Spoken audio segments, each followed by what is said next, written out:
The Game of Life and How to Play It. Florence Scovel Shinn. The game. Most people consider life a battle, but it is not a battle, it is a game. It is a game, however, which cannot be played successfully without the knowledge of spiritual law, and the Old and the New Testaments give the rules of the game with wonderful clearness. Jesus Christ taught that it was a great game of giving and receiving. Whatsoever a man soweth, that shall he also reap. This means that whatever man sends out in word or deed will return to him. What he gives, he will receive. If he gives hate, he will receive hate. If he gives love, he will receive love. If he gives criticism, he will receive criticism. If he lies, he will be lied to. If he cheats, he will be cheated. We are taught also that the imaging faculty plays a leading part in the game of life. Keep thy heart or imagination with all diligence, for out of it are the issues of life. Prov. 4:23. This means that what man images, sooner or later externalizes in his affairs. I know of a man who feared a certain disease. It was a very rare disease and difficult to get, but he pictured it continually and read about it until it manifested in his body, and he died, the victim of distorted imagination. So we see, to play successfully the game of life, we must train the imaging faculty. A person with an imaging faculty trained to image only good brings into his life every righteous desire of his heart: health, wealth, love, friends, perfect self-expression, his highest ideals. The imagination has been called the scissors of the mind, and it is ever cutting day by day the pictures man sees there, and sooner or later he meets his own creations in his outer world. To train the imagination successfully, man must understand the workings of his mind. The Greeks said, "Know thyself." There are three departments of the mind: the subconscious, conscious, and superconscious. The subconscious is simply power without direction. It is like steam or electricity, and it does what it is directed to do. It has no power of induction. Whatever man feels deeply or images clearly is impressed upon the subconscious mind and carried out in minutest detail. For example, a woman I know, when a child, always made believe she was a widow. She dressed up in black clothes and wore a long black veil, and people thought she was very clever and amusing. She grew up and married a man with whom she was deeply in love. In a short time he died, and she wore black and a sweeping veil for many years. The picture of herself as a widow was impressed upon the subconscious mind, and in due time worked itself out, regardless of the havoc created. The conscious mind has been called mortal or carnal mind. It is the human mind and sees life as it appears to be. It sees death, disaster, sickness, poverty, and limitation of every kind, and it impresses the subconscious. The superconscious mind is the God mind within each man, and is the realm of perfect ideas. In it is the perfect pattern spoken of by Plato, the divine design, for there is a divine design for each person. There is a place that you are to fill and no one else can fill, something you are to do, which no one else can do. There is a perfect picture of this in the superconscious mind. It usually flashes across the conscious as an unattainable ideal, something too good to be true. In reality, it is man's true destiny, or destination, flashed to him from the infinite intelligence which is within himself.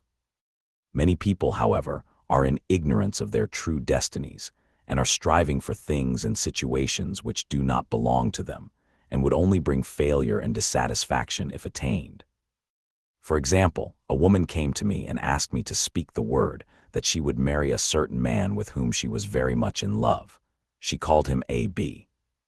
I replied that this would be a violation of spiritual law, but that I would speak the word for the right man, the divine selection, the man who belonged to her by divine right. I added, if A.B. is the right man, you can't lose him, and if he isn't, you will receive his equivalent. She saw A.B. frequently, but no headway was made in their friendship. One evening she called and said, "Do you know, for the last week, A.B. hasn't seemed so wonderful to me." I replied, "Maybe he is not the divine selection. Another man may be the right one." Soon after that, she met another man who fell in love with her at once and who said she was his ideal. In fact, he said all the things that she had always wished A.B. would say to her. She remarked it was quite uncanny. She soon returned his love and lost all interest in A.B. This shows the law of substitution. A right idea was substituted for a wrong one, Therefore there was no loss or sacrifice involved. Jesus Christ said, "Seek ye first the kingdom of God and his righteousness, and all these things shall be added unto you." And he said the kingdom was within man. The kingdom is the realm of right ideas, or the divine pattern. Jesus Christ taught that man's words played a leading part in the game of life. By your words ye are justified, and by your words ye are condemned. Many people have brought disaster into their lives through idle words. For example, a woman once asked me why her life was now one of poverty of limitation. Formerly she had a home, was surrounded by beautiful things, and had plenty of money. We found she had often tired of the management of her home, and had said repeatedly, "I'm sick and tired of things. I wish I lived in a trunk." And she added, "Today I am living in that trunk." She had spoken herself into a trunk. The subconscious mind has no sense of humor, and people often joke themselves into unhappy experiences. For example, a woman who had a great deal of money joked continually about getting ready for the poorhouse. In a few years she was almost destitute, having impressed the subconscious mind with a picture of lack and limitation.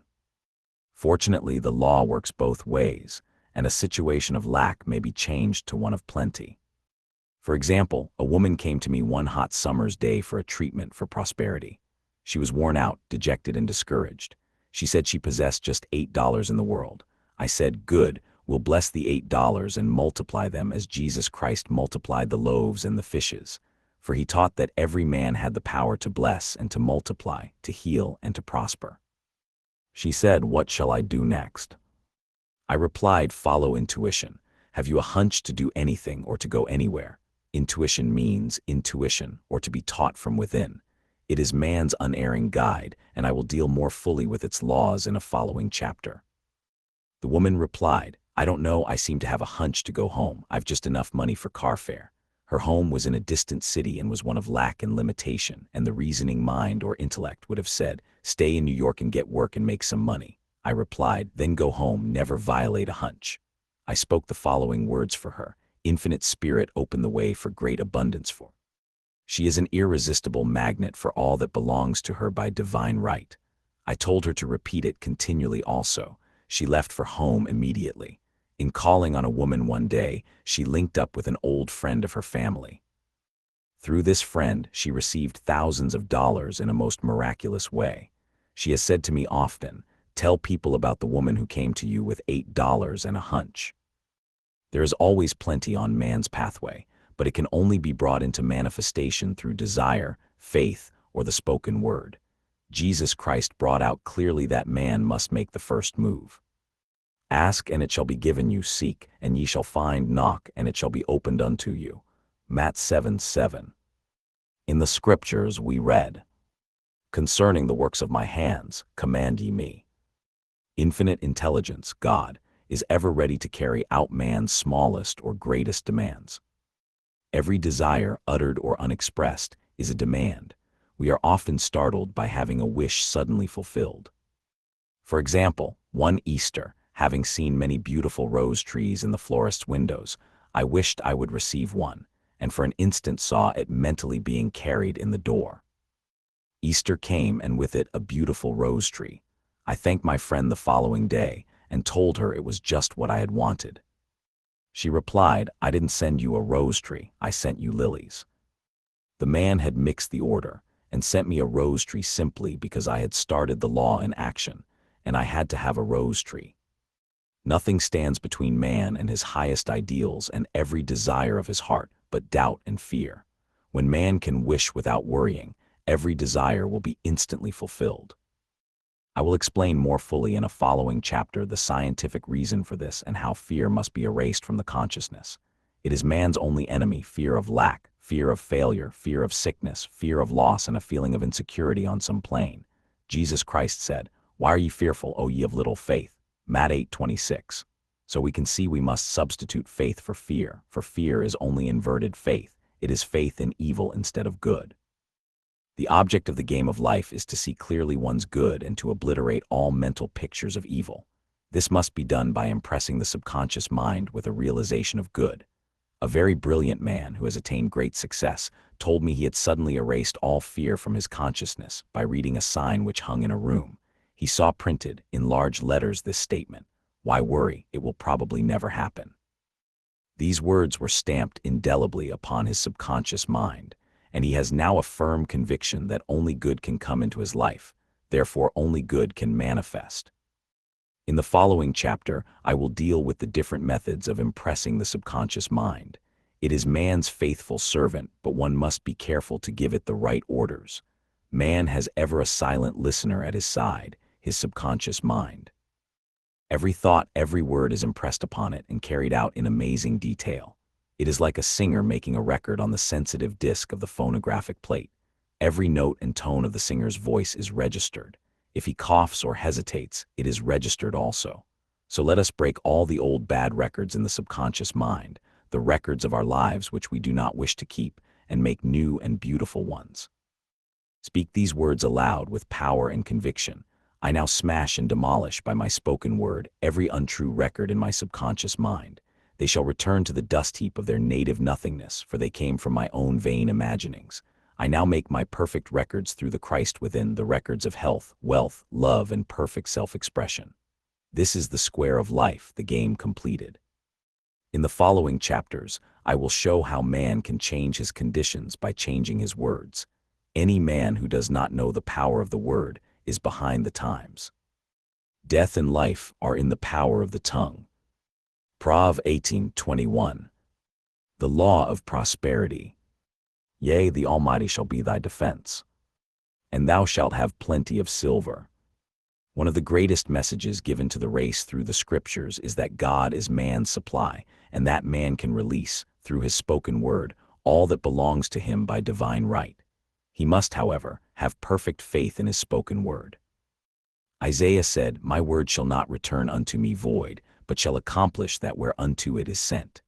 We know now that words and thoughts are a tremendous vibratory force, ever molding man's body and affairs. A woman came to me in great distress and said she was to be sued on the 15th of the month for $3,000. She knew no way of getting the money and was in despair. I told her God was her supply, and that there is a supply for every demand. So I spoke the word. I gave thanks that the woman would receive $3,000 at the right time in the right way. I told her she must have perfect faith and act her perfect faith. The 15th came, but no money had materialized. She called me on the phone and asked what she was to do. I replied, "It is Saturday, so they won't sue you today. Your part is to act rich, thereby showing perfect faith that you will receive it by Monday." She asked me to lunch with her to keep up her courage. When I joined her at a restaurant, I said, "This is no time to economize. Order an expensive luncheon. Act as if you have already received the $3,000. All things whatsoever ye ask in prayer, believing, ye shall receive." You must act as if you had already received. The next morning she called me on the phone and asked me to stay with her during the day. I said, "No, you are divinely protected and God is never too late." In the evening she phoned again, greatly excited, and said, "My dear, a miracle has happened. I was sitting in my room this morning when the doorbell rang.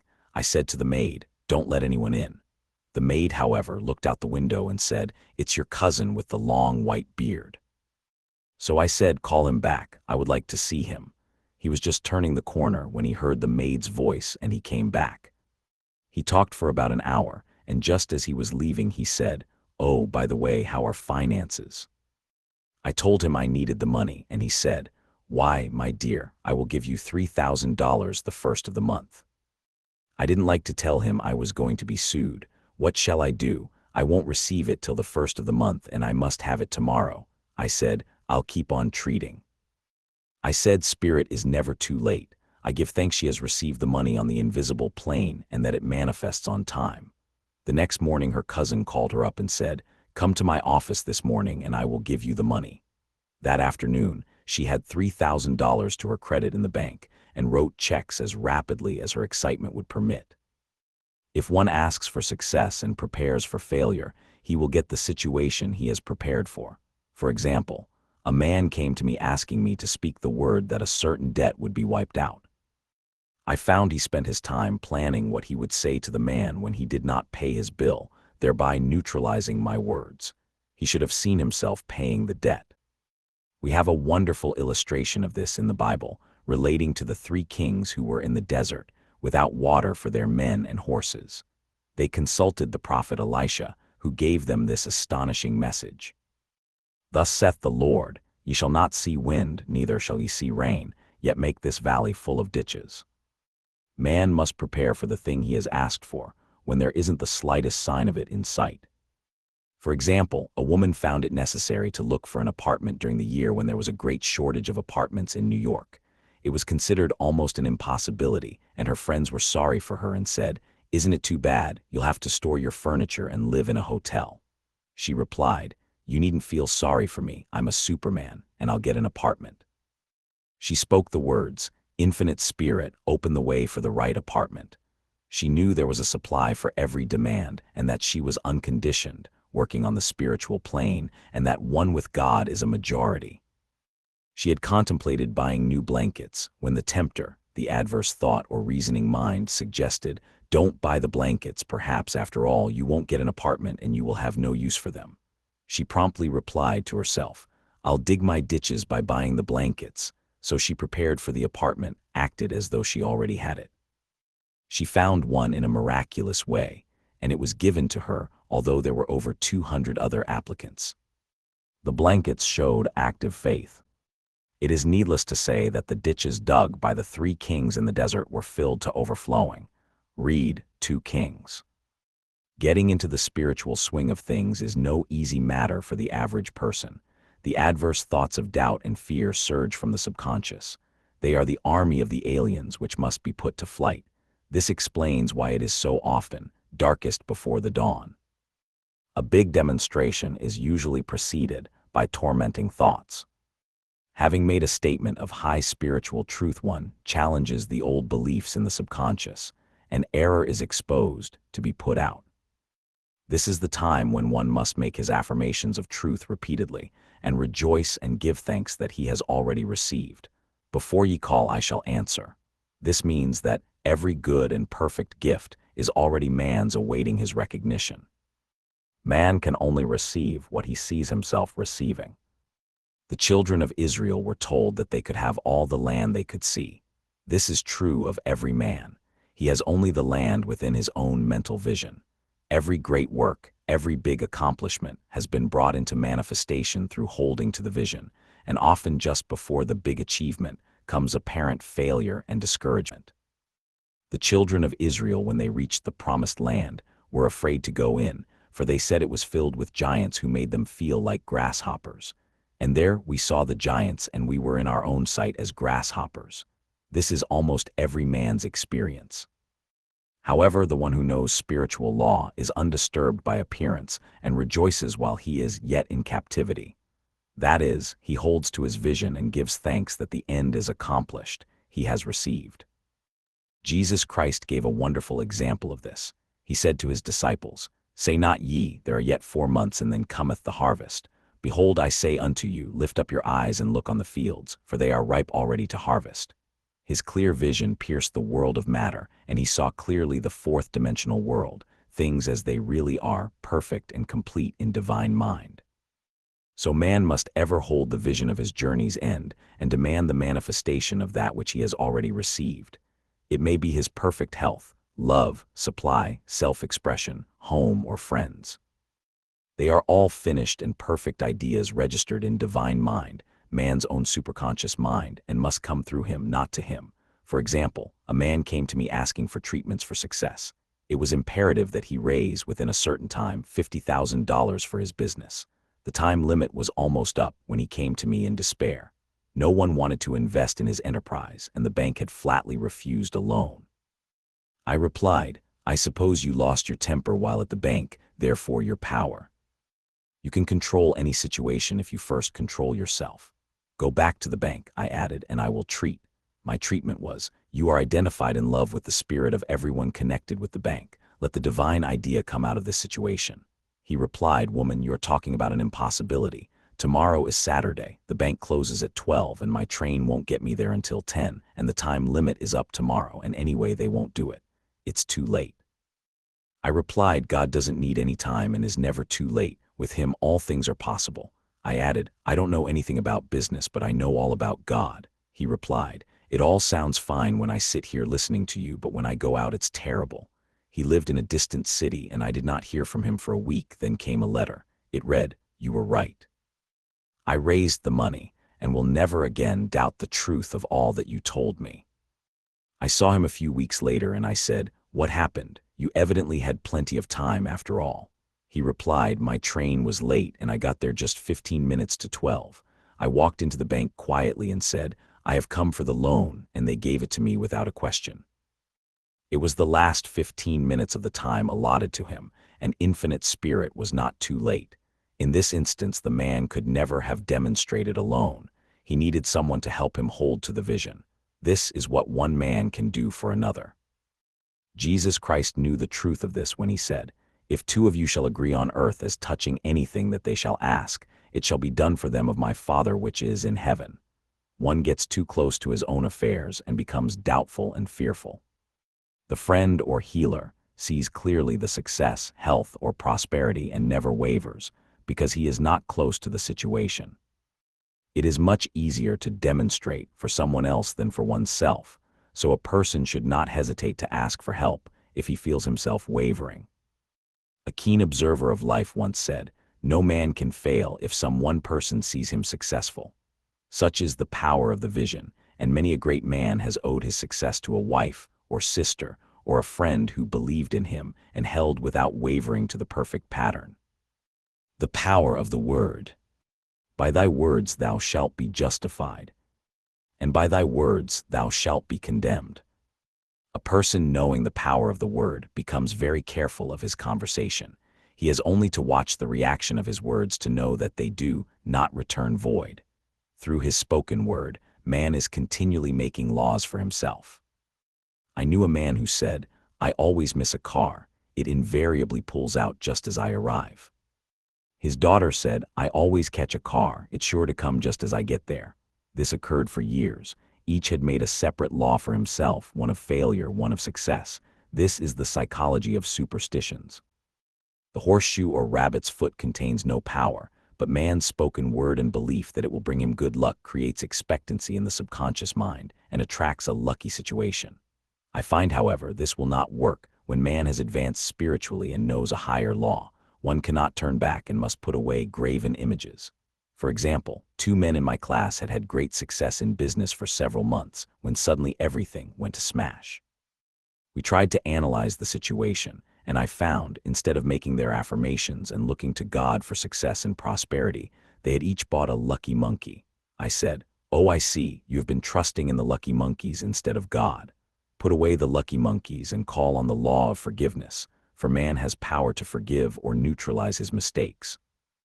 They decided to throw the lucky monkeys down a coal hole, and all went well again.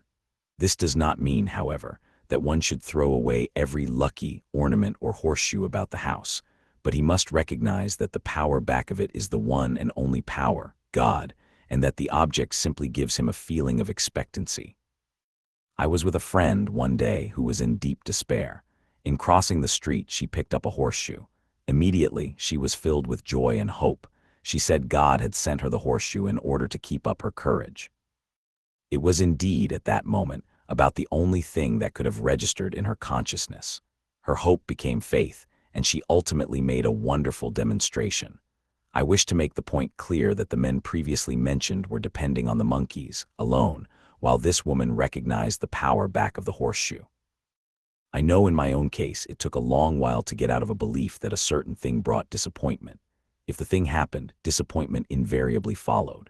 I found the only way I could make a change in the subconscious was by asserting, there are not 2 powers, there is only one power, God, therefore there are no disappointments, and this thing means a happy surprise. I noticed a change at once, and happy surprises commenced coming my way. I have a friend who said nothing could induce her to walk under a ladder. I said, if you are afraid, you are giving in to a belief in 2 powers, good and evil, instead of one. As God is absolute, there can be no opposing power unless man makes the false of evil for himself. To show you believe in only one power, God, and that there is no power or reality in evil, walk under the next ladder you see. Soon after, she went to her bank. She wished to open her box in the safe deposit vault, and there stood a ladder on her pathway. It was impossible to reach the box without passing under the ladder.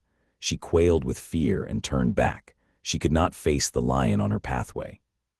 However, when she reached the street, my words rang in her ears and she decided to return and walk under it. It was a big moment in her life, for ladders had held her in bondage for years. She retraced her steps to the vault and the ladder was no longer there. This so often happens. If one is willing to do a thing he is afraid to do, he does not have to. It is the law of non-resistance, which is so little understood. Someone has said that courage contains genius and magic. Face a situation fearlessly, and there is no situation to face. It falls away of its own weight.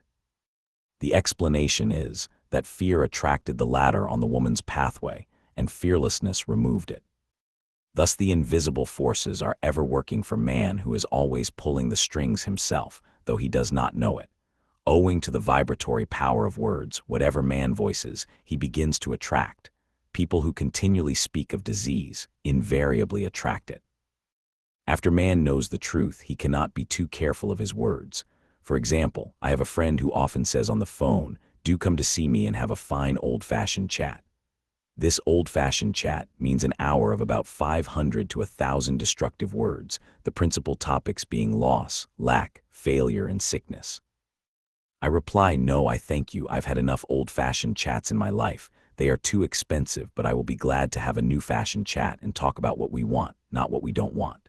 There is an old saying that man only dares use his words for three purposes: to heal, bless, or prosper. What man says of others will be said of him, and what he wishes for another, he is wishing for himself. Curses, like chickens, come home to roost. If a man wishes someone bad luck, he is sure to attract bad luck himself. If he wishes to aid someone to success, he is wishing and aiding himself to success. The body may be renewed and transformed through the spoken word and clear vision, and disease be completely wiped out of the consciousness. The metaphysician knows that all disease has a mental correspondence, and in order to heal the body one must first heal the soul. The soul is the subconscious mind, and it must be saved from wrong thinking. In the 23rd Psalm we read, "He restoreth my soul." This means that the subconscious mind or soul must be restored with the right ideas, and the mystical marriage is the marriage of the soul and the spirit, or the subconscious and superconscious mind. They must be one. When the subconscious is flooded with the perfect ideas of the superconscious, God and man are one. I and the Father are one.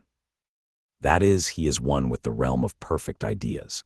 He is the man made in God's likeness and image imagination, and is given power and dominion over all created things, his mind, body, and affairs.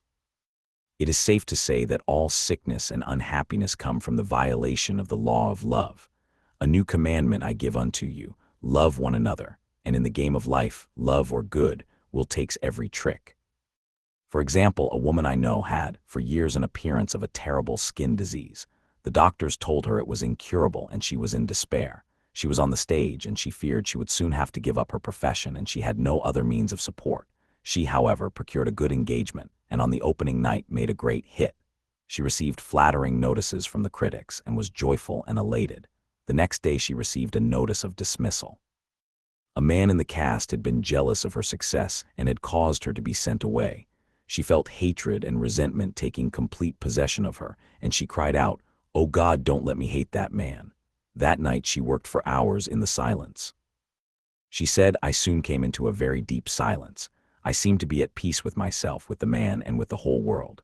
I continued this for 2 following nights, and on the 3rd day I found I was healed completely of the skin disease." In asking for love or goodwill, she had fulfilled the law, for love is the fulfilling of the law, and the disease, which came from subconscious resentment, was wiped out. Continual criticism produces rheumatism, as critical, inharmonious thoughts cause unnatural deposits in the blood, which settle in the joints. False growths are caused by jealousy, hatred, unforgiveness, fear, etc. Every disease is caused by a mind not at ease.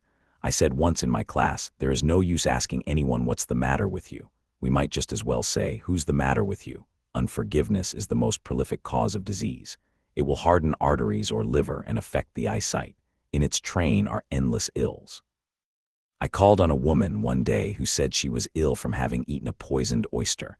I replied, "Oh no, the oyster was harmless, you poisoned the oyster. What's the matter with you?" She answered, "Oh, about 19 people." She had quarreled with 19 people and had become so inharmonious that she attracted the wrong oyster. Any inharmony on the external indicates there is mental inharmony. As the within, so the without. Man's only enemies are within himself, and a man's foes shall be they of his own household. Personality is one of the last enemies to be overcome, as this planet is taking its initiation in love. It was Christ's message, peace on earth, goodwill towards man. The enlightened man, therefore, endeavors to perfect himself upon his neighbor. His work is with himself, to send out goodwill and blessings to every man, and the marvelous thing is that if one blesses a man, he has no power to harm him. For example, a man came to me asking to treat for success in business. He was selling machinery, and a rival appeared on the scene with what he proclaimed was a better machine, and my friend feared defeat. I said, first of all, we must wipe out all fear and know that God protects your interests, and that the divine idea must come out of the situation. That is, the right machine will be sold by the right man to the right man. And I added, don't hold one critical thought towards that man. Bless him all day and be willing not to sell your machine if it isn't the divine idea. So he went to the meeting, fearless and non-resistant, and blessing the other man. He said the outcome was very remarkable. The other man's machine refused to work, and he sold his without the slightest difficulty. But I say unto you, love your enemies, bless them that curse you, do good to them that hate you, and pray for them which spitefully use you and persecute you. Good will produces a great aura of protection about the one who sends it, and no weapon that is formed against him shall prosper. In other words, love and good will destroy the enemies within oneself, therefore, one has no enemies on the external. There is peace on earth for him who sends goodwill to man. The law of non-resistance. Resist not evil, be not overcome of evil, but overcome evil with good. Nothing on earth can resist an absolutely non-resistant person. The Chinese say that water is the most powerful element because it is perfectly non-resistant. It can wear away a rock and sweep all before it. Jesus Christ said, resist not evil, for he knew in reality there is no evil, therefore nothing to resist. Evil has come of man's vain imagination, or a belief in two powers, good and evil. There is an old legend that Adam and Eve ate of Maya, the tree of illusion, and saw two powers instead of one power, God. Therefore, evil is a false law man has made for himself through psychoma or soul sleep. Soul sleep means that man's soul has been hypnotized by the race belief of sin, sickness, and death, etc., which is carnal or mortal thought, and his affairs have outpictured his illusions.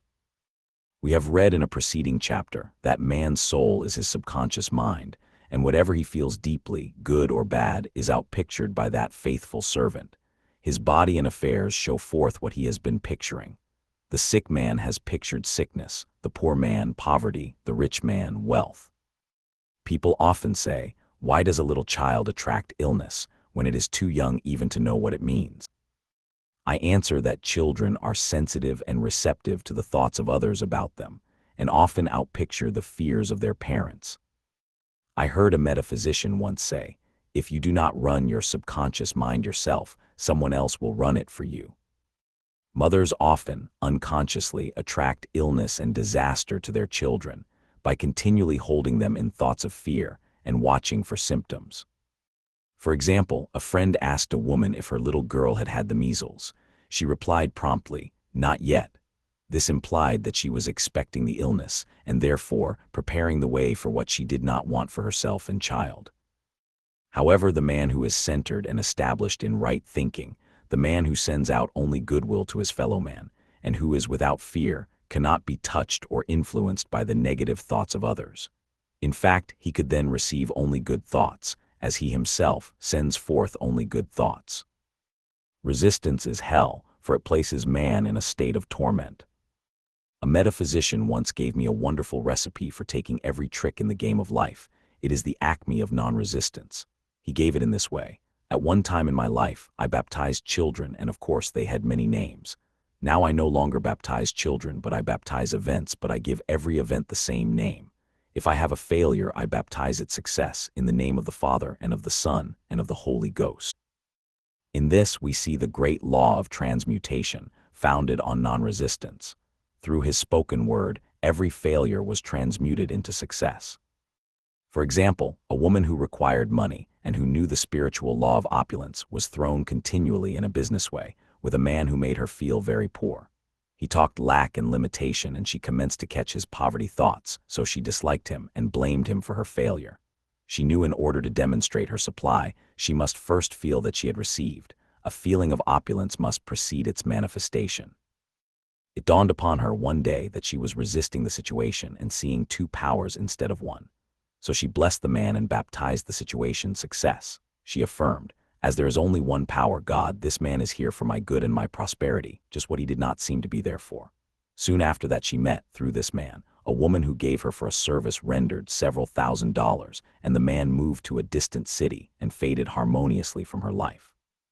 Make the statement, "Every man is a golden link in the chain of my good, for all men are God in manifestation, awaiting the opportunity given by man himself to serve the divine plan of his life." Bless your enemy, and you rob him of his ammunition. His arrows will be transmuted into blessings. This law is true of nations as well as individuals. Bless a nation, send love and goodwill to every inhabitant, and it is robbed of its power to harm. Man can only get the right idea of non-resistance through spiritual understanding. My students have often said, "I don't want to be a doormat." I reply, when you use non-resistance with wisdom, no one will ever be able to walk over you. Another example, one day I was impatiently awaiting an important telephone call. I resisted every call that came in and made no outgoing calls myself, reasoning that it might interfere with the one I was awaiting. Instead of saying, "Divine ideas never conflict, the call will come at the right time," leaving it to infinite intelligence to arrange, I commenced to manage things myself. I made the battle mine, not God's, and remained tense and anxious. The bell did not ring for about an hour, and I glanced at the phone and found the receiver had been off that length of time, and the phone was disconnected. My anxiety, fear, and belief in interference had brought on a total eclipse of the telephone.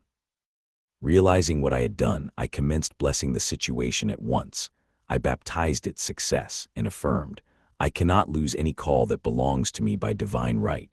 I am under grace and not under law." A friend rushed out to the nearest telephone to notify the company to reconnect. She entered a crowded grocery, but the proprietor left his customers and attended to the call himself.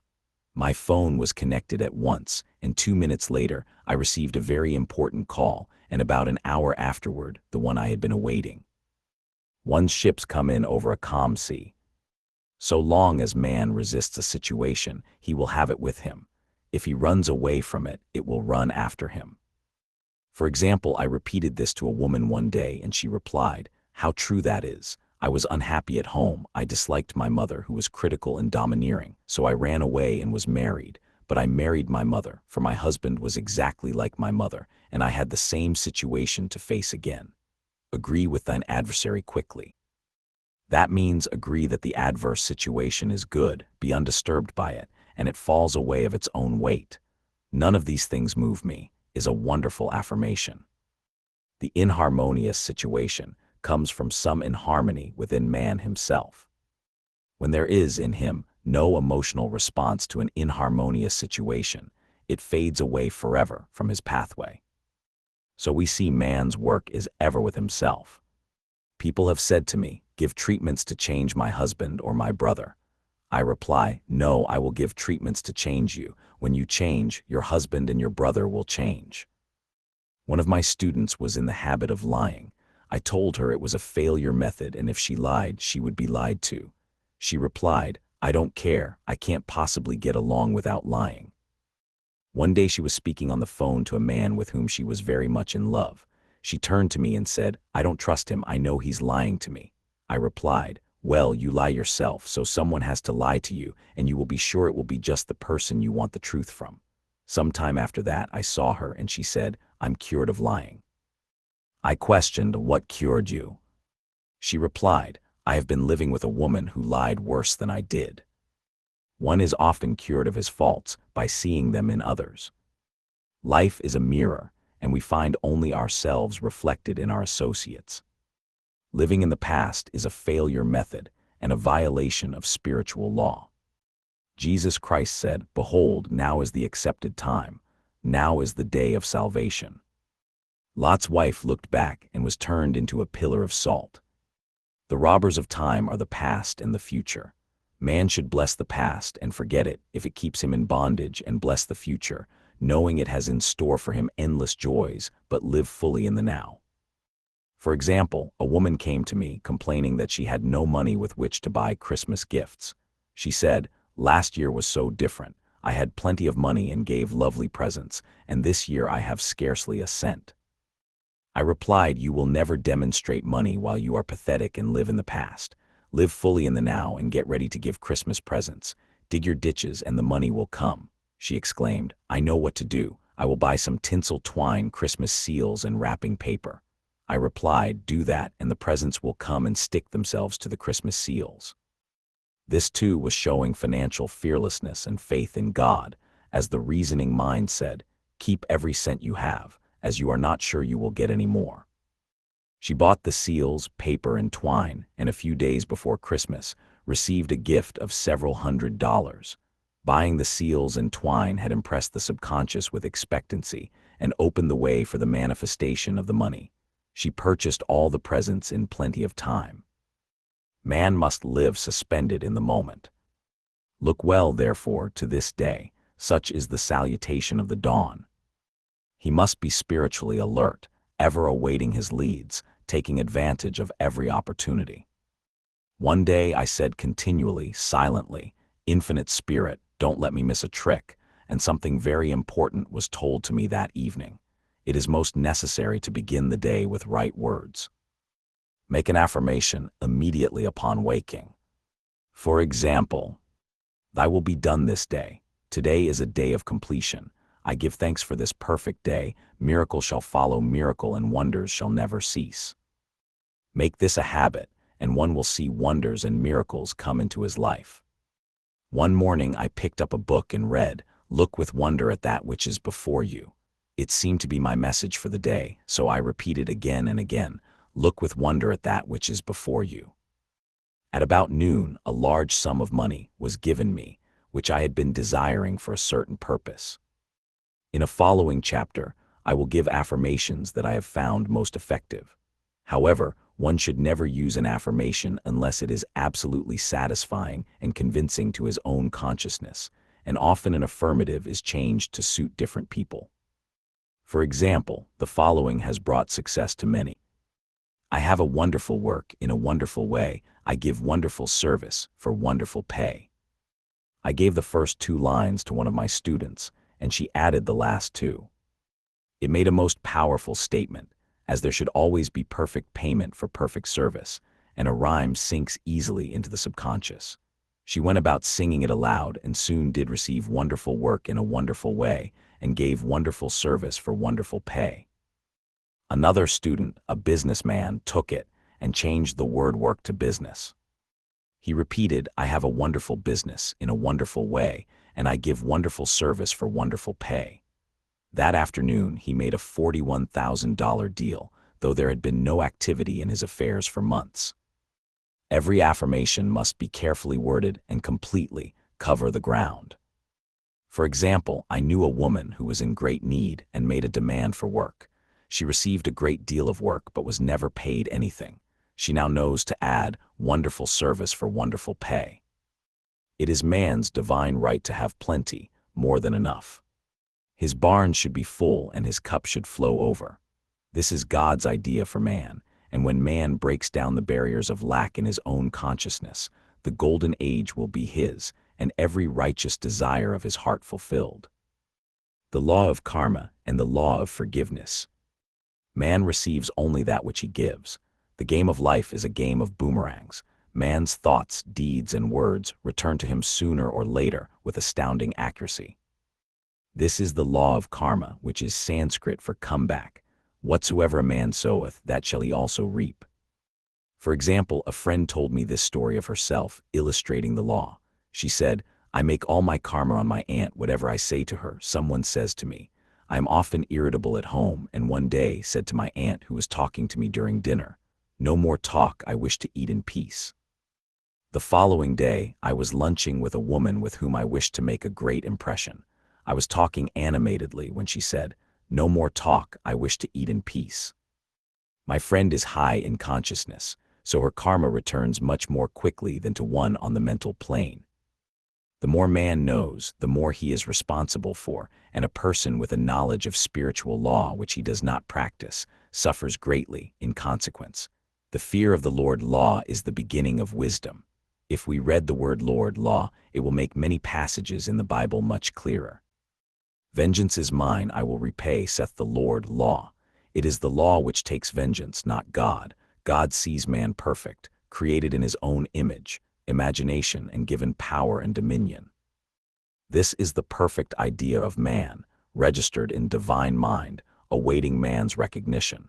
For man can only be what he sees himself to be, and only attain what he sees himself attaining. Nothing ever happens without an onlooker, is an ancient saying. Man sees first his failure or success, his joy or sorrow, before it swings into visibility from the scenes set in his own imagination. We have observed this in the mother picturing disease for her child, or a woman seeing success for her husband.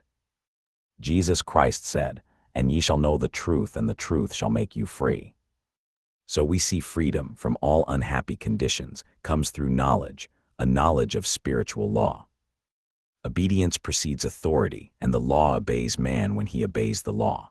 The law of electricity must be obeyed before it becomes man's servant. When handled ignorantly, it becomes man's deadly foe. So with the laws of mind.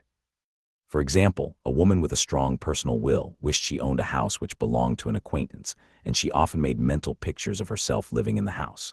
In the course of time, the man died and she moved into the house. Several years afterwards, coming into the knowledge of spiritual law, she said to me, "Do you think I had anything to do with that man's death?" I replied, "Yes, your desire was so strong, everything made way for it, but you paid your karmic debt. Your husband, whom you loved devotedly, died soon after, and the house was a white elephant on your hands for years." The original owner, however, could not have been affected by her thoughts had he been positive in the truth, nor her husband, but they were both under karmic law. The woman should have said, feeling the great desire for the house, "Infinite intelligence, give me the right house, equally as charming as this, the house which is mine by divine right." The divine selection would have given perfect satisfaction and brought good to all. The divine pattern is the only safe pattern to work by. Desire is a tremendous force and must be directed in the right channels, or chaos ensues. In demonstrating, the most important step is the first step, to ask aright. Man should always demand only that which is his by divine right. To go back to the illustration, had the woman taken this attitude, "If this house I desire is mine, I cannot lose it. If it is not, give me its equivalent," the man might have decided to move out harmoniously had it been the divine selection for her, or another house would have been substituted. Anything forced into manifestation through personal will is always ill-got and has ever bad success. Man is admonished, "My will be done, not thine," and the curious thing is, man always gets just what he desires when he does relinquish personal will, thereby enabling infinite intelligence to work through him. Stand ye still and see the salvation of the Lord, law. For example, a woman came to me in great distress. Her daughter had determined to take a very hazardous trip, and the mother was filled with fear. She said she had used every argument, had pointed out the dangers to be encountered and forbidden her to go, but the daughter became more and more rebellious and determined. I said to the mother, "You are forcing your personal will upon your daughter, which you have no right to do, and your fear of the trip is only attracting it, for man attracts what he fears." I added, "Let go and take your mental hands off, put it in God's hands and use this statement. I put this situation in the hands of infinite love and wisdom. If this trip is the divine plan, I bless it and no longer resist, but if it is not divinely planned, I give thanks that it is now dissolved and dissipated." A day or two after that, her daughter said to her, "Mother, I have given up the trip," and the situation returned to its native nothingness. It is learning to stand still, which seems so difficult for man. I have dealt more fully with this law in the chapter on non-resistance. I will give another example of sowing and reaping, which came in the most curious way. A woman came to me saying she had received a counterfeit $20 bill given to her at the bank. She was much disturbed, for she said, "The people at the bank will never acknowledge their mistake." I replied, "Let us analyze the situation and find out why you attracted it." She thought a few moments and exclaimed, "I know it, I sent a friend a lot of stage money just for a joke." So the law had sent her some stage money, for it doesn't know anything about jokes. I said, "Now we will call on the law of forgiveness and neutralize the situation." Christianity is founded upon the law of forgiveness. Christ has redeemed us from the curse of the karmic law, and the Christ within each man is his redeemer and salvation from all inharmonious conditions. So I said, "Infinite Spirit, we call on the law of forgiveness and give thanks that she is under grace and not under law, and cannot lose this $20 which is hers by divine right. Now," I said, "go back to the bank and tell them fearlessly that it was given you there by mistake." She obeyed, and to her surprise, they apologized and gave her another bill, treating her most courteously. So knowledge of the law gives man power to rub out his mistakes. Man cannot force the external to be what he is not. If he desires riches, he must be rich first in consciousness. For example, a woman came to me asking treatment for prosperity.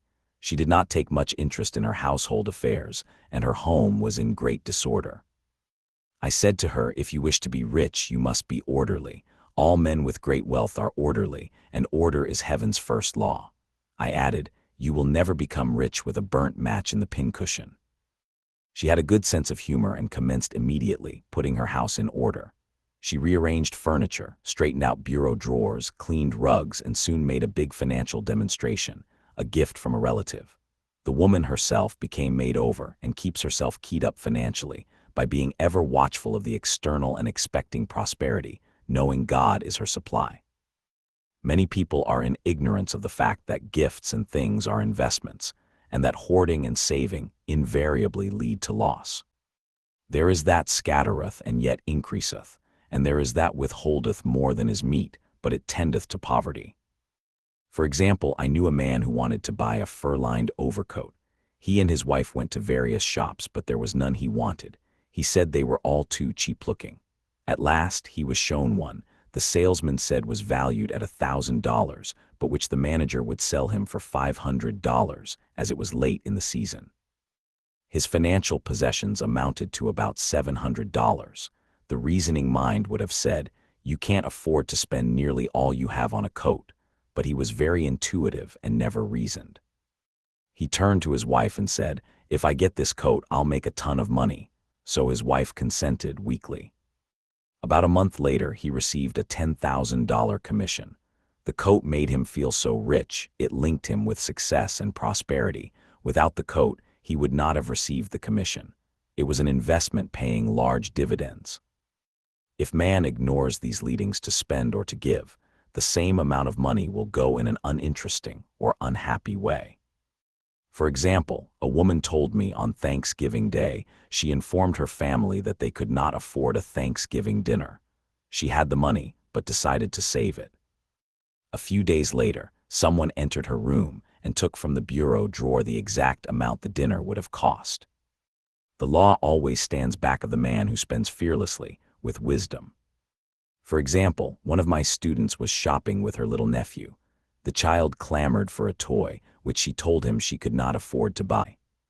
She realized suddenly that she was seeking lack and not recognizing God as her supply. So she bought the toy, and on her way home, picked up in the street the exact amount of money she had paid for it. Man's supply is inexhaustible and unfailing when fully trusted, but faith or trust must precede the demonstration. According to your faith be it unto you. Faith is the substance of things hoped for, the evidence of things not seen, for faith holds the vision steady, and the adverse pictures are dissolved and dissipated, and in due season we shall reap if we faint not.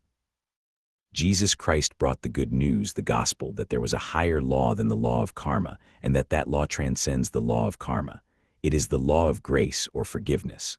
It is the law which frees man from the law of cause and effect, the law of consequence, under grace and not under law. We are told that on this plane, man reaps where he has not sown, The gifts of God are simply poured out upon him. All that the kingdom affords is his. This continued state of bliss awaits the man who has overcome the race or world thought.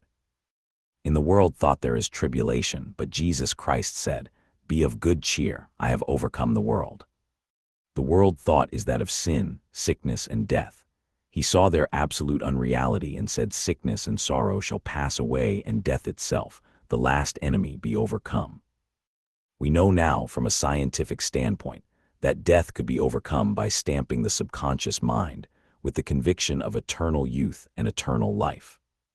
The subconscious, being simply power without direction, carries out orders without questioning. Working under the direction of the superconscious, the Christ or God within man, the resurrection of the body would be accomplished. Man would no longer throw off his body in death. It would be transformed into the body electric, sung by Walt Whitman, for Christianity is founded upon the forgiveness of sins and an empty tomb. Casting the burden, impressing the subconscious.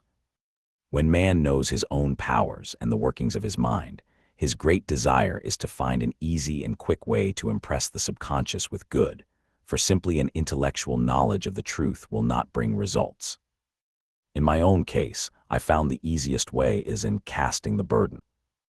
A metaphysician once explained it in this manner. He said, "The only thing which gives anything weight in nature is the law of gravitation, and if a boulder could be taken high above the planet, there would be no weight in that boulder." And that is what Jesus Christ meant when he said, "My yoke is easy and my burden is light." He had overcome the world vibration and functioned in the fourth dimensional realm, where there is only perfection, completion, life, and joy. He said, "Come to me all ye that labor and are heavy laden, and I will give you rest. Take my yoke upon you, for my yoke is easy and my burden is light." We are also told in the 55th Psalm, to cast thy burden upon the Lord. Many passages in the Bible state that the battle is God's, not man's, and that man is always to stand still and see the salvation of the Lord. This indicates that the superconscious mind, or Christ within, is the department which fights man's battle and relieves him of burdens. We see, therefore, that man violates law if he carries a burden, and a burden is an adverse thought or condition, and this thought or condition has its root in the subconscious. It seems almost impossible to make any headway directing the subconscious from the conscious or reasoning mind, as the reasoning mind, the intellect, is limited in its conceptions and filled with doubts and fears. How scientific it then is to cast the burden upon the superconscious mind, or Christ within, where it is made light, or dissolved into its native nothingness. For example, a woman in urgent need of money made light upon the Christ within the superconscious with the statement, "I cast this burden of lack on the Christ within, and I go free to have plenty." The belief in lack was her burden, and as she cast it upon the superconscious with its belief of plenty, an avalanche of supply was the result. We read, "The Christ in you, the hope of glory." Another example, one of my students had been given a new piano, and there was no room in her studio for it until she had moved out the old one. She was in a state of perplexity. She wanted to keep the old piano, but knew of no place to send it. She became desperate, as the new piano was to be sent immediately, in fact, was on its way with no place to put it. She said it came to her to repeat, "I cast this burden on the Christ within, and I go free." A few moments later, her phone rang, and a woman friend asked if she might rent her old piano, and it was moved out, a few minutes before the new one arrived. I knew a woman whose burden was resentment. She said, "I cast this burden of resentment on the Christ within, and I go free to be loving, harmonious, and happy." The almighty superconscious flooded the subconscious with love, and her whole life was changed. For years, resentment had held her in a state of torment and imprisoned her soul, the subconscious mind. The statement should be made over and over and over, sometimes for hours at a time, silently or audibly, with quietness but determination. I have often compared it to winding up a Victrola. We must wind ourselves up with spoken words. I have noticed in casting the burden, after a little while, one seems to see clearly. It is impossible to have clear vision while in the throes of carnal mind. Doubts and fear poison the mind and body, and imagination runs riot, attracting disaster and disease. In steadily repeating the affirmation, I cast this burden on the Christ within and go free. The vision clears, and with it a feeling of relief, and sooner or later comes the manifestation of good, be it health, happiness, or supply. One of my students once asked me to explain the darkness before the dawn. I referred in a preceding chapter to the fact that often, before the big demonstration, everything seems to go wrong, and deep depression clouds the consciousness. It means that out of the subconscious are rising the doubts and fears of the ages. These old derelicts of the subconscious rise to the surface, to be put out. It is then that man should clap his cymbals like Jehoshaphat and give thanks that he is saved, even though he seems surrounded by the enemy, the situation of lack or disease. The student continued, "How long must one remain in the dark?" And I replied, "Until one can see in the dark, and casting the burden enables one to see in the dark." In order to impress the subconscious, active faith is always essential. Faith without works is dead. In these chapters, I have endeavored to bring out this point. Jesus Christ showed active faith when he commanded the multitude to sit down on the ground, before he gave thanks for the loaves and the fishes. I will give another example showing how necessary this step is. In fact, active faith is the bridge over which man passes to his promised land. Through misunderstanding, a woman had been separated from her husband, whom she loved deeply. He refused all offers of reconciliation and would not communicate with her in any way. Coming into the knowledge of spiritual law, she denied the appearance of separation. She made this statement, "There is no separation in divine mind, therefore, I cannot be separated from the love and companionship which are mine by divine right." She showed active faith by arranging a place for him at the table every day, thereby impressing the subconscious with a picture of his return. Over a year passed, but she never wavered, and one day he walked in. The subconscious is often impressed through music. Music has a fourth-dimensional quality and releases the soul from imprisonment. It makes wonderful things seem possible and easy of accomplishment. I have a friend who uses her Victrola daily for this purpose. It puts her in perfect harmony and releases the imagination. Another woman often dances while making her affirmations. The rhythm and harmony of music and motion carry her words forth with tremendous power. The student must remember also not to despise the day of small things. Invariably before a demonstration come signs of land. Before Columbus reached America, he saw birds and twigs which showed him land was near. So it is with a demonstration, but often the student mistakes it for the demonstration itself and is disappointed. For example, a woman had spoken the word for a set of dishes. Not long afterwards, a friend gave her a dish which was old and cracked. She came to me and said, "Well, I asked for a set of dishes, and all I got was a cracked plate." I replied, "The plate was only signs of land. It shows your dishes are coming. Look upon it as birds and seaweed." And not long afterwards the dishes came. Continually making believe impresses the subconscious. If one makes believe he is rich and makes believe he is successful, in due time he will reap.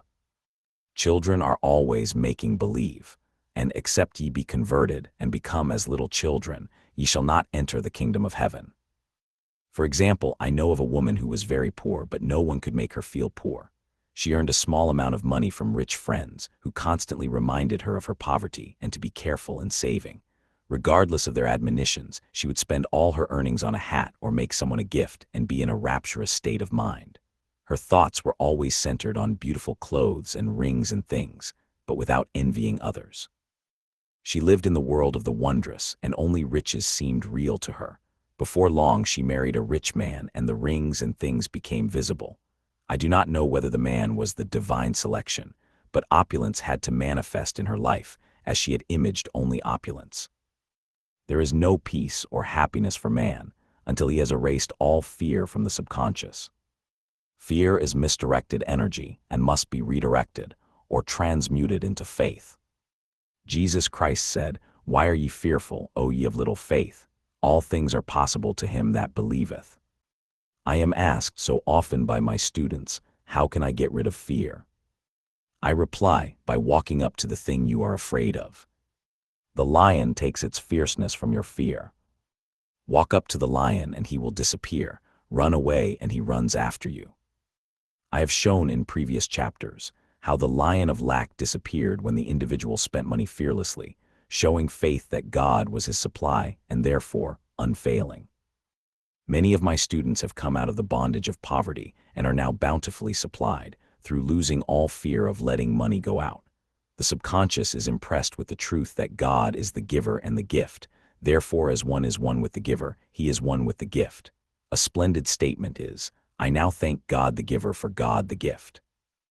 Man has so long separated himself from his good and his supply through thoughts of separation and lack that sometimes it takes dynamite to dislodge these false ideas from the subconscious, and the dynamite is a big situation.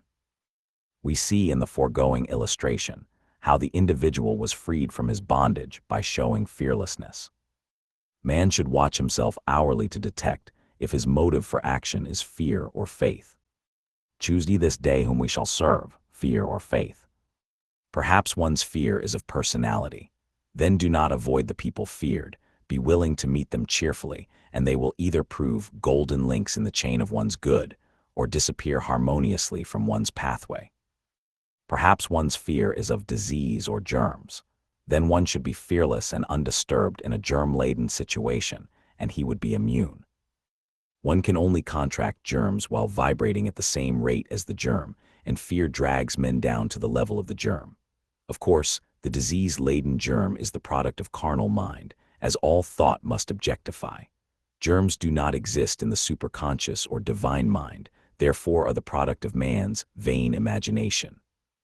In the twinkling of an eye, man's release will come when he realizes there is no power in evil.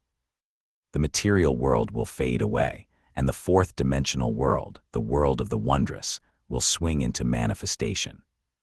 And I saw a new heaven and a new earth, and there shall be no more death, neither sorrow nor crying, neither shall there be any more pain, for the former things are passed away. Love. Every man on this planet is taking his initiation in love. A new commandment I give unto you, that ye love one another. Ouspensky states in Tertium Organum that love is a cosmic phenomenon and opens to man the fourth-dimensional world, the world of the wondrous. Real love is selfless and free from fear. It pours itself out upon the object of its affection without demanding any return. Its joy is in the joy of giving. Love is God in manifestation and the strongest magnetic force in the universe. Pure unselfish love draws to itself its own. It does not need to seek or demand. Scarcely anyone has the faintest conception of real love. Man is selfish, tyrannical, or fearful in his affections, thereby losing the thing he loves. Jealousy is the worst enemy of love, for the imagination runs riot, seeing the loved one attracted to another, and invariably these fears objectify if they are not neutralized. For example, a woman came to me in deep distress. The man she loved had left her for other women and said he never intended to marry her. She was torn with jealousy and resentment and said she hoped he would suffer as he had made her suffer, and added, "How could he leave me when I loved him so much?" I replied, "You are not loving that man, you are hating him," and added, "You can never receive what you have never given. Give a perfect love and you will receive a perfect love. Perfect yourself on this man. Give him a perfect, unselfish love, demanding nothing in return. Do not criticize or condemn, and bless him wherever he is." She replied, "No, I won't bless him unless I know where he is." "Well," I said, "that is not real love. When you send out real love will return to you, either from this man or his equivalent, for if this man is not the divine selection, you will not want him. As you are one with God, you are one with the love which belongs to you by divine right." Several months passed, and matters remained about the same, but she was working conscientiously with herself. I said, "When you are no longer disturbed by his cruelty, he will cease to be cruel, as you are attracting it through your own emotions." Then I told her of a brotherhood in India who never said good morning to each other. They used these words, "I salute the divinity in you."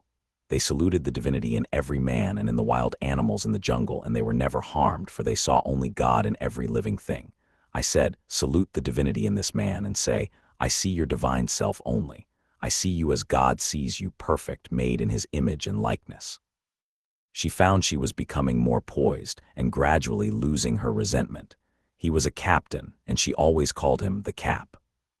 One day she said suddenly, "God bless the Cap wherever he is." I replied, "Now that is real love, and when you have become a complete circle, and are no longer disturbed by the situation, you will have his love or attract its equivalent." I was moving at this time and did not have a telephone, so was out of touch with her for a few weeks, when one morning I received a letter saying, "We are married." At the earliest opportunity, I paid her a call. My first words were, "What happened?" "Oh," she exclaimed, "a miracle. One day I woke up and all suffering had ceased. I saw him that evening and he asked me to marry him. We were married in about a week, and I have never seen a more devoted man." There is an old saying, "No man is your enemy, no man is your friend, every man is your teacher." So one should become impersonal and learn what each man has to teach him, and soon he would learn his lessons and be free. The woman's lover was teaching her selfless love, which every man, sooner or later, must learn. Suffering is not necessary for man's development. It is the result of violation of spiritual law, but few people seem able to rouse themselves from their soul sleep without it. When people are happy, they usually become selfish, and automatically the law of karma is set in action. Man often suffers loss through lack of appreciation. I knew a woman who had a very nice husband, but she said often, "I don't care anything about being married, but that is nothing against my husband. I'm simply not interested in married life." She had other interests and scarcely remembered she had a husband. She only thought of him when she saw him. One day her husband told her he was in love with another woman and left. She came to me in distress and resentment. I replied, "It is exactly what you spoke the word for. You said you didn't care anything about being married, so the subconscious worked to get you unmarried." She said, "Oh yes, I see. People get what they want and then feel very much hurt." She soon became in perfect harmony with the situation, and knew they were both much happier apart. When a woman becomes indifferent or critical, and ceases to be an inspiration to her husband, he misses the stimulus of their early relationship and is restless and unhappy. A man came to me dejected, miserable, and poor. His wife was interested in the science of numbers, and had had him read. It seems the report was not very favorable, for he said, "My wife says I'll never amount to anything because I am a 2. I replied, "I don't care what your number is. You are a perfect idea in divine mind, and we will demand the success and prosperity which are already planned for you by that infinite intelligence." Within a few weeks he had a very fine position, and a year or two later he achieved a brilliant success as a writer. No man is a success in business unless he loves his work. The picture the artist paints for love of his art is his greatest work. The pot boiler is always something to live down. No man can attract money if he despises it.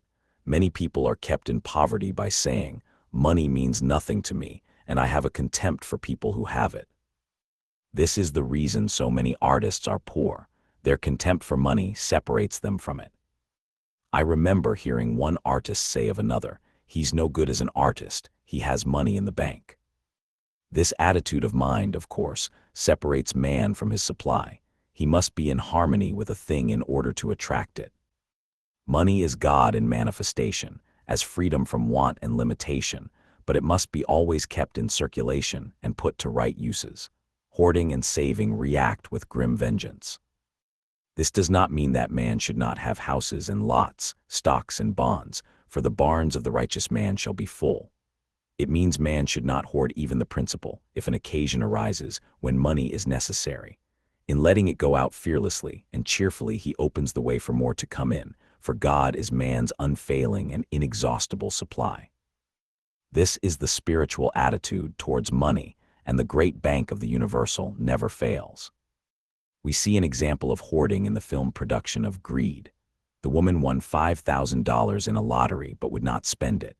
She hoarded and saved, let her husband suffer and starve, and eventually she scrubbed floors for a living. She loved the money itself and put it above everything, and one night she was murdered and the money taken from her. This is an example of where love of money is the root of all evil. Money in itself is good and beneficial, but used for destructive purposes, hoarded and saved, or considered more important than love, brings disease and disaster, and the loss of the money itself. Follow the path of love, and all things are added, for God is love and God is supply. Follow the path of selfishness and greed, and the supply vanishes, or man is separated from it. For example, I knew the case of a very rich woman who hoarded her income. She rarely gave anything away, but bought and bought and bought things for herself. She was very fond of necklaces, and a friend once asked her how many she possessed. She replied, 67. She bought them and put them away, carefully wrapped in tissue paper. Had she used the necklaces, it would have been quite legitimate, but she was violating the law of use. Her closets were filled with clothes she never wore, and jewels which never saw the light. The woman's arms were gradually becoming paralyzed from holding on to things, and eventually she was considered incapable of looking after her affairs, and her wealth was handed over to others to manage. So man, in ignorance of the law, brings about his own destruction. All disease, all unhappiness come from the violation of the law of love. Man's boomerangs of hate, resentment, and criticism come back laden with sickness and sorrow. Love seems almost a lost art, but the man with the knowledge of spiritual law knows it must be regained, for without it, he has become as sounding brass and tinkling cymbals. For example, I had a student who came to me month after month to clean her consciousness of resentment. After a while, she arrived at the point where she resented only one woman, but that one woman kept her busy. Little by little, she became poised and harmonious, and one day, all resentment was wiped out. She came in radiant and exclaimed, "You can't understand how I feel." The woman said something to me, and instead of being furious, I was loving and kind, and she apologized and was perfectly lovely to me. No one can understand the marvelous lightness I feel within. Love and goodwill are invaluable in business. For example, a woman came to me, complaining of her employer.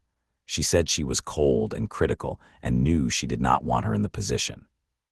"Well," I replied, "salute the divinity in the woman and send her love." She said, "I can't, she's a marble woman." I answered, "You remember the story of the sculptor who asked for a certain piece of marble. He was asked why he wanted it, and he replied, 'Because there is an angel in the marble,' and out of it he produced a wonderful work of art." She said, "Very well, I'll try it." A week later she came back and said, "I did what you told me to, and now the woman is very kind and took me out in her car." People are sometimes filled with remorse for having done someone an unkindness, perhaps years ago. If the wrong cannot be righted, its effect can be neutralized by doing someone a kindness in the present. This one thing I do, forgetting those things which are behind and reaching forth unto those things which are before. Sorrow, regret, and remorse tear down the cells of the body and poison the atmosphere of the individual. A woman said to me in deep sorrow, "Treat me to be happy and joyous, for my sorrow makes me so irritable with the members of my family that I keep making more karma." I was asked to treat a woman who was mourning for her daughter. I denied all belief in loss and separation and affirmed that God was the woman's joy, love, and peace. The woman gained her poise at once, but sent word by her son not to treat any longer because she was so happy it wasn't respectable. So mortal mind loves to hang on to its griefs and regrets. I knew a woman who went about bragging of her troubles, so of course, she always had something to brag about. The old idea was if a woman did not worry about her children, she was not a good mother. Now we know that mother fear is responsible for many of the diseases and accidents which come into the lives of children. For fear pictures vividly the disease or situation feared, and these pictures objectify, if not neutralized. Happy is the mother who can say sincerely that she puts her child in God's hands and knows therefore that he is divinely protected.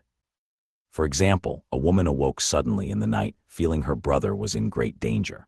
Instead of giving in to her fears, she commenced making statements of truth, saying, "Man is a perfect idea in divine mind and is always in his right place, therefore my brother is in his right place and is divinely protected." The next day she found that her brother had been in close proximity to an explosion in a mine, but had miraculously escaped. So man is his brother's keeper in thought, and every man should know that the thing he loves dwells in the secret place of the Most High, and abides under the shadow of the Almighty. There shall no evil befall thee, neither shall any plague come nigh thy dwelling. Perfect love casteth out fear. He that feareth is not made perfect in love, and love is the fulfilling of the law. Intuition or guidance. In all thy ways acknowledge him, and he shall direct thy paths. There is nothing too great of accomplishment for the man who knows the power of his word, and who follows his intuitive leads. By the word he starts in action unseen forces, and can rebuild his body or remold his affairs. It is, therefore, of the utmost importance to choose the right words, and the student carefully selects the affirmation he wishes to catapult into the invisible. He knows that God is his supply, that there is a supply for every demand, and that his spoken word releases this supply. Ask and ye shall receive. Man must make the first move. Draw nigh to God and he will draw nigh to you. I have often been asked just how to make a demonstration. I reply, speak the word and then do not do anything until you get a definite lead. Demand the lead, saying, Infinite Spirit, reveal to me the way, let me know if there is anything for me to do. The answer will come through intuition or hunch, a chance remark from someone or a passage in a book, etc., etc. The answers are sometimes quite startling in their exactness. For example, a woman desired a large sum of money. She spoke the words, Infinite Spirit, open the way for my immediate supply. Let all that is mine by divine right now reach me in great avalanches of abundance. Then she added, give me a definite lead. Let me know if there is anything for me to do. The thought came quickly, give a certain friend who had helped her spiritually $100. She told her friend who said, wait and get another lead before giving it. So she waited and that day met a woman who said to her, I gave someone $1 today. It was just as much for me as it would be for you to give someone 100. This was indeed an unmistakable lead, so she knew she was right in giving the $100. It was a gift which proved a great investment, for shortly after that, a large sum of money came to her in a remarkable way. Giving opens the way for receiving. In order to create activity in finances, one should give. Tithing or giving 1/10 of one's income is an old Jewish custom and is sure to bring increase. Many of the richest men in this country have been tithers, and I have never known it to fail as an investment.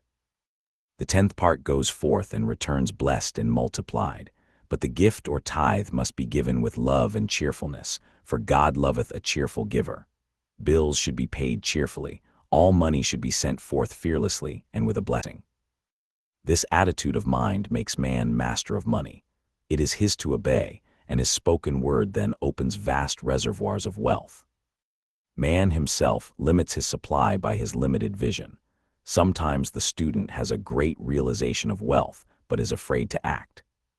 The vision and action must go hand in hand, as in the case of the man who bought the fur-lined overcoat. A woman came to me asking me to speak the word for a position, so I demanded, Infinite Spirit, open the way for this woman's right position. Never ask for just a position. Ask for the right position, the place already planned in divine mind, as it is the only one that will give satisfaction. I then gave thanks that she had already received and that it would manifest quickly. Very soon she had 3 positions offered her, 2 in New York and 1 in Palm Beach, and she did not know which to choose. I said, ask for a definite lead. The time was almost up and was still undecided when one day she telephoned. When I woke up this morning, I could smell Palm Beach. She had been there before and knew its balmy fragrance. I replied, well, if you can smell Palm Beach from here, it is certainly your lead. She accepted the position, and it proved a great success. Often one's lead comes at an unexpected time.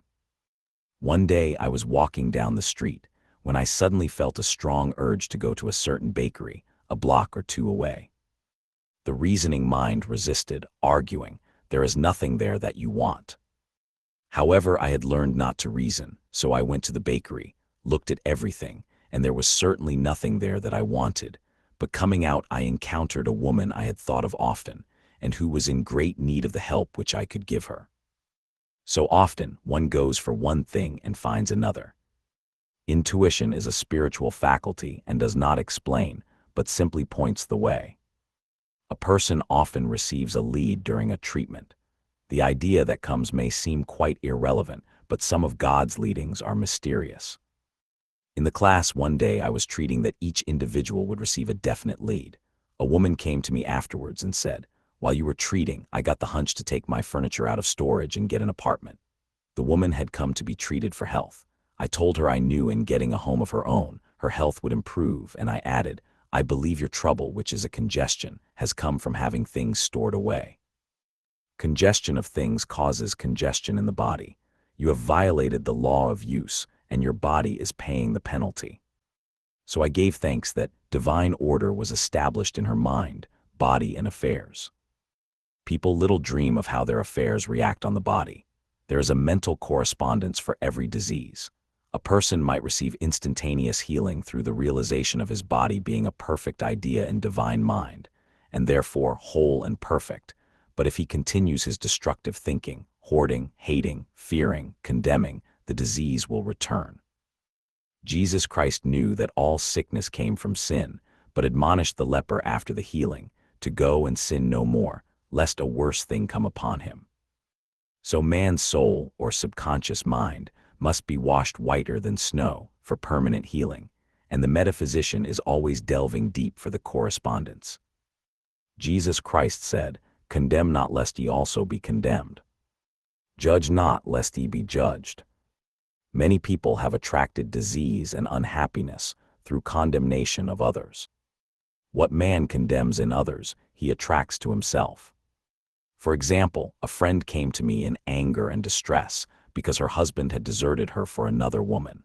She condemned the other woman and said continually, she knew he was a married man and had no right to accept his attentions. I replied, "Stop condemning the woman, bless her, and be through with the situation, otherwise, you are attracting the same thing to yourself." She was deaf to my words, and a year or two later became deeply interested in a married man herself. Man picks up a live wire whenever he criticizes or condemns, and may expect a shock. Indecision is a stumbling block in many a pathway. In order to overcome it, make the statement repeatedly, "I am always under direct inspiration. I make right decisions quickly." These words impress the subconscious, and soon one finds himself awake and alert, making his right moves without hesitation. I have found it destructive to look to the psychic plane for guidance, as it is the plane of many minds and not the one mind. As man opens his mind to subjectivity, he becomes a target for destructive forces. The psychic plane is the result of man's mortal thought and is on the plane of opposites. He may receive either good or bad messages. The science of numbers and the reading of horoscopes keep man down on the mental or mortal plane, for they deal only with the karmic path. I know of a man who should have been dead years ago, according to his horoscope, but he is alive and a leader of one of the biggest movements in this country for the uplift of humanity. It takes a very strong mind to neutralize a prophecy of evil. The student should declare, "Every false prophecy shall come to naught. Every plan my Father in heaven has not planned shall be dissolved and dissipated. The divine idea now comes to pass." However, if any good message has ever been given one, of coming happiness or wealth, harbor and expect it, and it will manifest sooner or later through the law of expectancy. Man's will should be used to back the universal will. I will that the will of God be done. It is God's will to give every man every righteous desire of his heart, and man's will should be used to hold the perfect vision without wavering. The prodigal son said, "I will arise and go to my father." It is indeed often an effort of the will to leave the husks and swine of mortal thinking.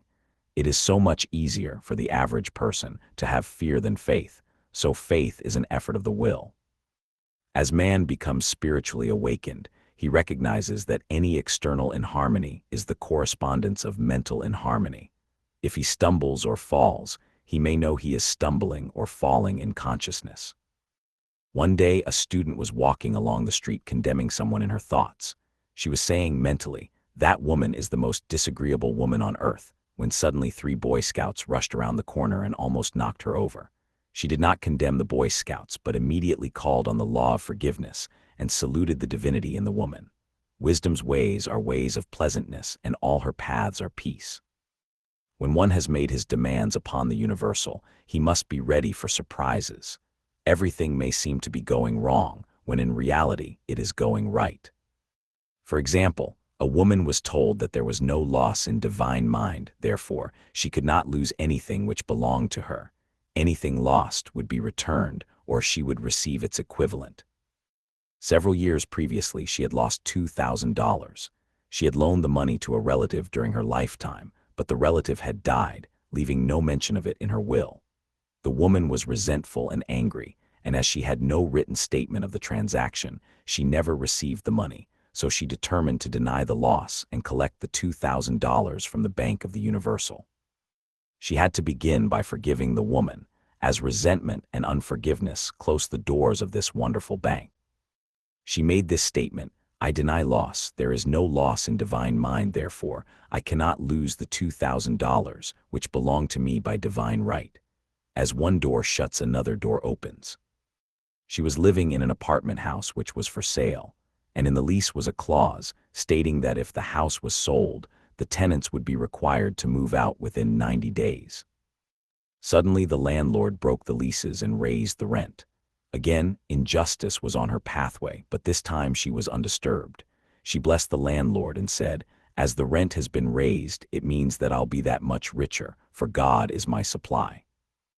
New leases were made out for the advanced rent, but by some divine mistake, the 90 days clause had been forgotten.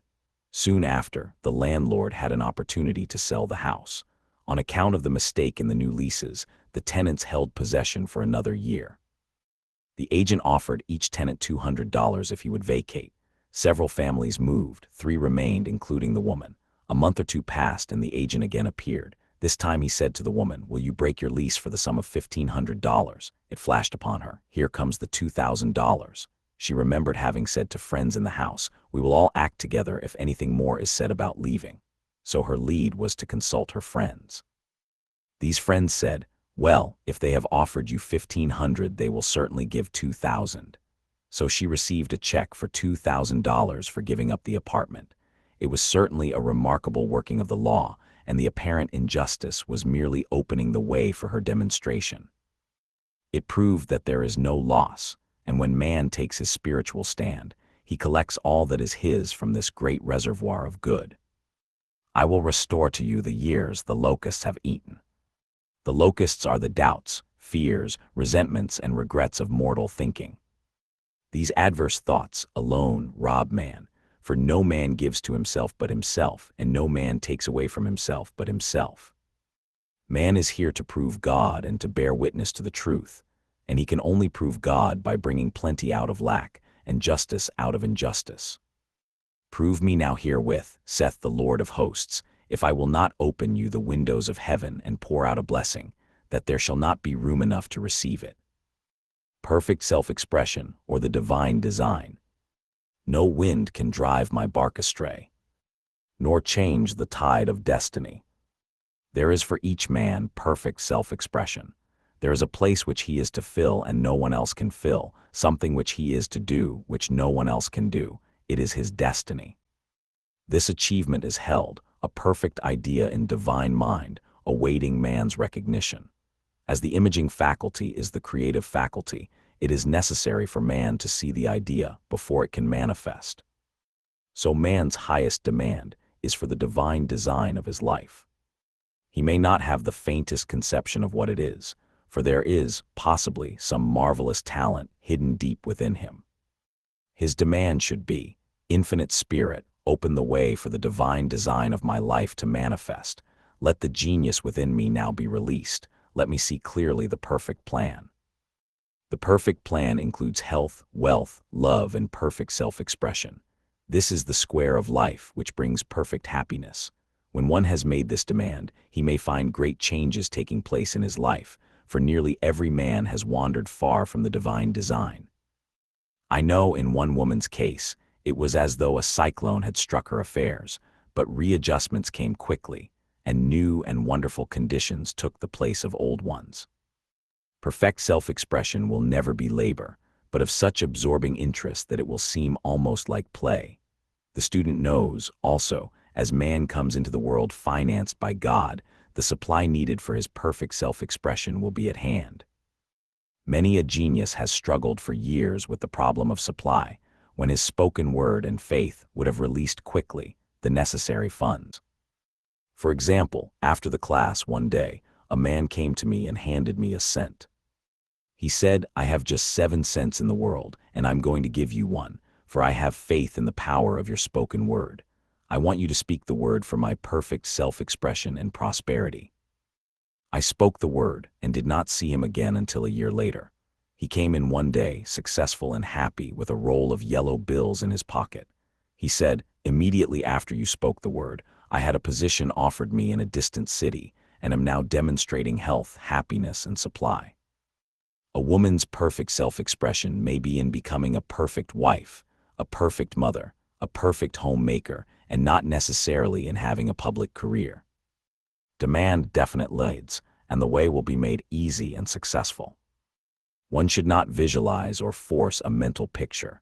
When he demands the divine design to come into his conscious mind, he will receive flashes of inspiration and begin to see himself making some great accomplishment.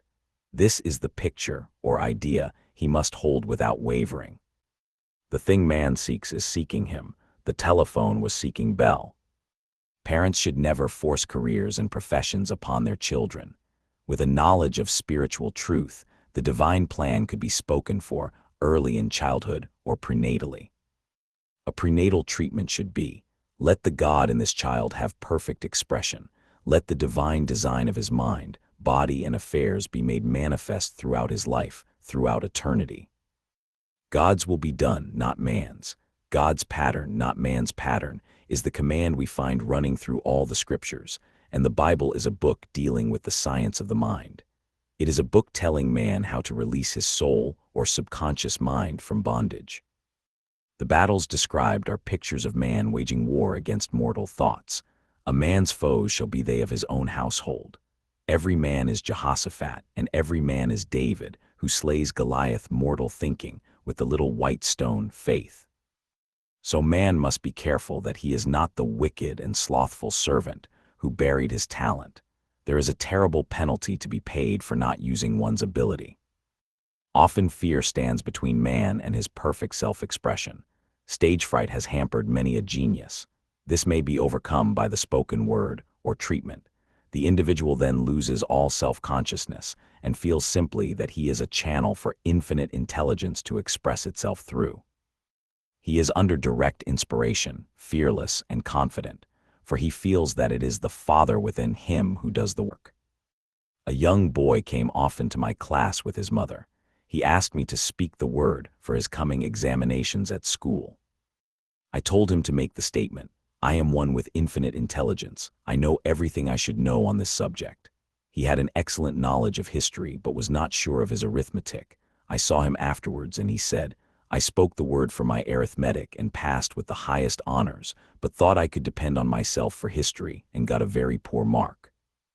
Man often receives a setback when he is too sure of himself, which means he is trusting to his personality and not the Father within. Another one of my students gave me an example of this. She took an extended trip abroad one summer, visiting many countries where she was ignorant of the languages. She was calling for guidance and protection every minute, and her affairs went smoothly and miraculously.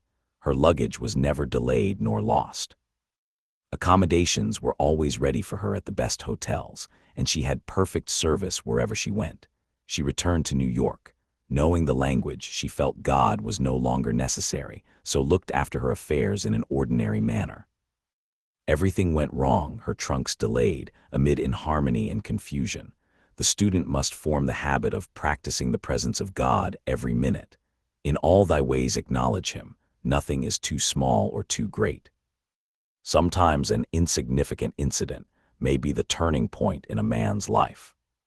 Robert Fulton, watching some boiling water simmering in a tea kettle, saw a steamboat.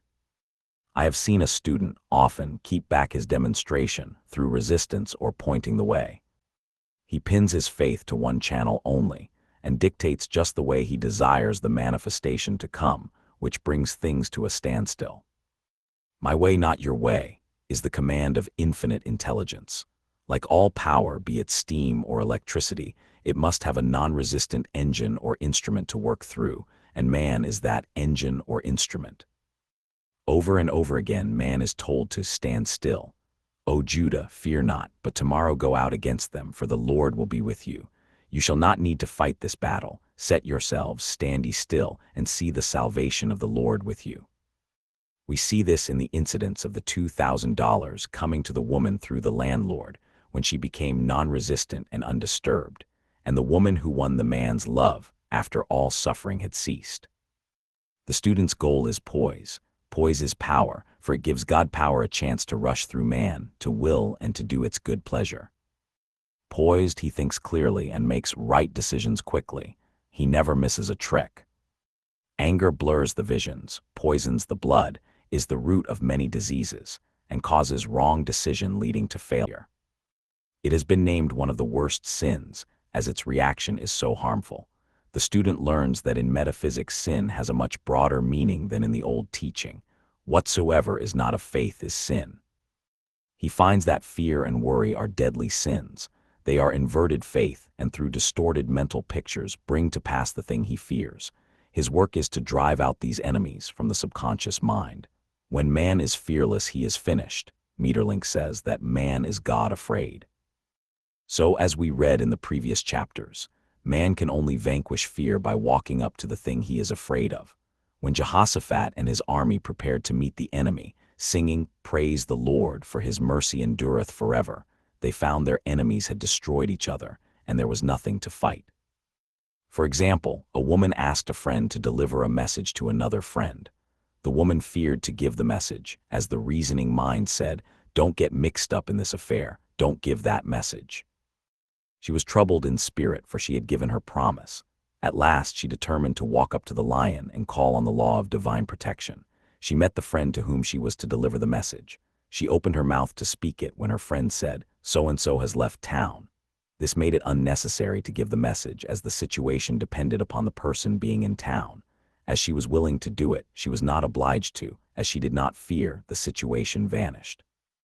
The student often delays his demonstration through a belief in incompletion.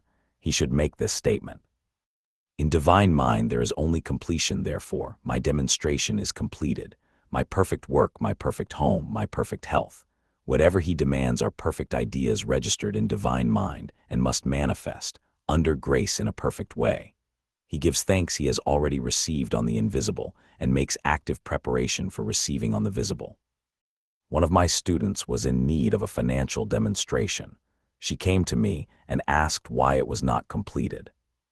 I replied, "Perhaps you are in the habit of leaving things unfinished, and the subconscious has gotten into the habit of not completing, as the without, so the within." She said, "You are right. I often begin things and never finish them. I'll go home and finish something I commenced weeks ago, and I know it will be symbolic of my demonstration." So she sewed assiduously, and the article was soon completed. Shortly after, the money came in a most curious manner. Her husband was paid his salary twice that month. He told the people of their mistake, and they sent word to keep it. When man asks, believing, he must receive, for God creates his own channels. I have been sometimes asked, suppose one has several talents, how is he to know which one to choose? Demand to be shown definitely. Say, "Infinite Spirit, give me a definite lead, reveal to me my perfect self-expression, show me which talent I am to make use of now." I have known people to suddenly enter a new line of work and be fully equipped with little or no training. So make the statement, "I am fully equipped for the divine plan of my life," and be fearless in grasping opportunities. Some people are cheerful givers but bad receivers. They refuse gifts through pride or some negative reason, thereby blocking their channels, and invariably find themselves eventually with little or nothing. For example, a woman who had given away a great deal of money had a gift offered her of several $1,000s. She refused to take it, saying she did not need it. Shortly after that, her finances were tied up, and she found herself in debt for that amount. Man should receive gracefully the bread returning to him upon the water. Freely ye have given, freely ye shall receive. There is always the perfect balance of giving and receiving, and though man should give without thinking of returns, he violates law if he does not accept the returns which come to him. For all gifts are from God, man being merely the channel. A thought of lack should never be held over the giver. For example, when the man gave me the 1 cent, I did not say, "Poor man, he cannot afford to give me that." I saw him rich and prosperous with his supply pouring in. It was this thought which brought it. If one has been a bad receiver, he must become a good one, and take even a postage stamp if it is given him, and open up his channels for receiving. The Lord loveth a cheerful receiver, as well as a cheerful giver. I have often been asked why one man is born rich and healthy, and another poor and sick. Where there is an effect, there is always a cause. There is no such thing as chance. This question is answered through the law of reincarnation. Man goes through many births and deaths until he knows the truth which sets him free. He is drawn back to the earth plane through unsatisfied desire, to pay his karmic debts or to fulfill his destiny. The man born rich and healthy has had pictures in his subconscious mind in his past life of health and riches, and the poor and sick man of disease and poverty. Man manifests on any plane the sum total of his subconscious beliefs. However, birth and death are man-made laws, for the wages of sin is death, the Adamic fall in consciousness through the belief in two powers. The real man, spiritual man, is birthless and deathless. He never was born and has never died. As he was in the beginning, he is now and ever shall be. So through the truth, man is set free from the law of karma, sin and death, and manifests the man made in his image and likeness. Man's freedom comes through fulfilling his destiny, bringing into manifestation the divine design of his life. His Lord will say unto him, "Well done, thou good and faithful servant. Thou hast been faithful over a few things. I will make thee ruler over many things, death itself. Enter thou into the joy of thy Lord, eternal life." Denials and affirmations. Thou shalt also decree a thing, and it shall be established unto thee. All the good that is to be made manifest in man's life is already an accomplished fact in divine mind, and is released through man's recognition, or spoken word. So he must be careful to decree that only the divine idea be made manifest, for often he decrees, through his idle words, failure or misfortune. It is, therefore, of the utmost importance to word one's demands correctly, as stated in a previous chapter. If one desires a home, friend, position, or any other good thing, make the demand for the divine selection. For example, Infinite Spirit, open the way for my right home, my right friend, my right position. I give thanks it now manifests under grace in a perfect way. The latter part of the statement is most important. For example, I knew a woman who demanded $1,000. Her daughter was injured and they received $1,000 indemnity, so it did not come in a perfect way. The demand should have been worded in this way: Infinite Spirit, I give thanks that the $1,000, which is mine by divine right, is now released and reaches me under grace in a perfect way. As one grows in a financial consciousness, he should demand that the enormous sums of money, which are his by divine right, reach him under grace in perfect ways. It is impossible for man to release more than he thinks is possible, for one is bound by the limited expectancies of the subconscious. He must enlarge his expectancies in order to receive in a larger way. Man so often limits himself in his demands. For example, a student made the demand for $600 by a certain date. He did receive it, but heard afterwards that he came very near receiving $1,000, but he was given just $600 as the result of his spoken word. They limited the Holy One of Israel. Wealth is a matter of consciousness. The French have a legend giving an example of this. A poor man was walking along a road when he met a traveler who stopped him and said, "My good friend, I see you are poor. Take this gold nugget, sell it, and you will be rich all your days." The man was overjoyed at his good fortune and took the nugget home. He immediately found work and became so prosperous that he did not sell the nugget. Years passed, and he became a very rich man. One day he met a poor man on the road. He stopped him and said, "My good friend, I will give you this gold nugget, which, if you sell, will make you rich for life." The mendicant took the nugget, had it valued, and found it was only brass. So we see, the first man became rich through feeling rich, thinking the nugget was gold. Every man has within himself a gold nugget. It is his consciousness of gold, of opulence, which brings riches into his life. In making his demands, man begins at his journey's end, that is, he declares he has already received. Before ye call, I shall answer. Continually affirming establishes the belief in the subconscious. It would not be necessary to make an affirmation more than once if one had perfect faith. One should not plead or supplicate, but give thanks repeatedly that he has received. The desert shall rejoice and blossom as the rose. This rejoicing, which is yet in the desert state of consciousness, opens the way for release. The Lord's Prayer is in the form of command and demand.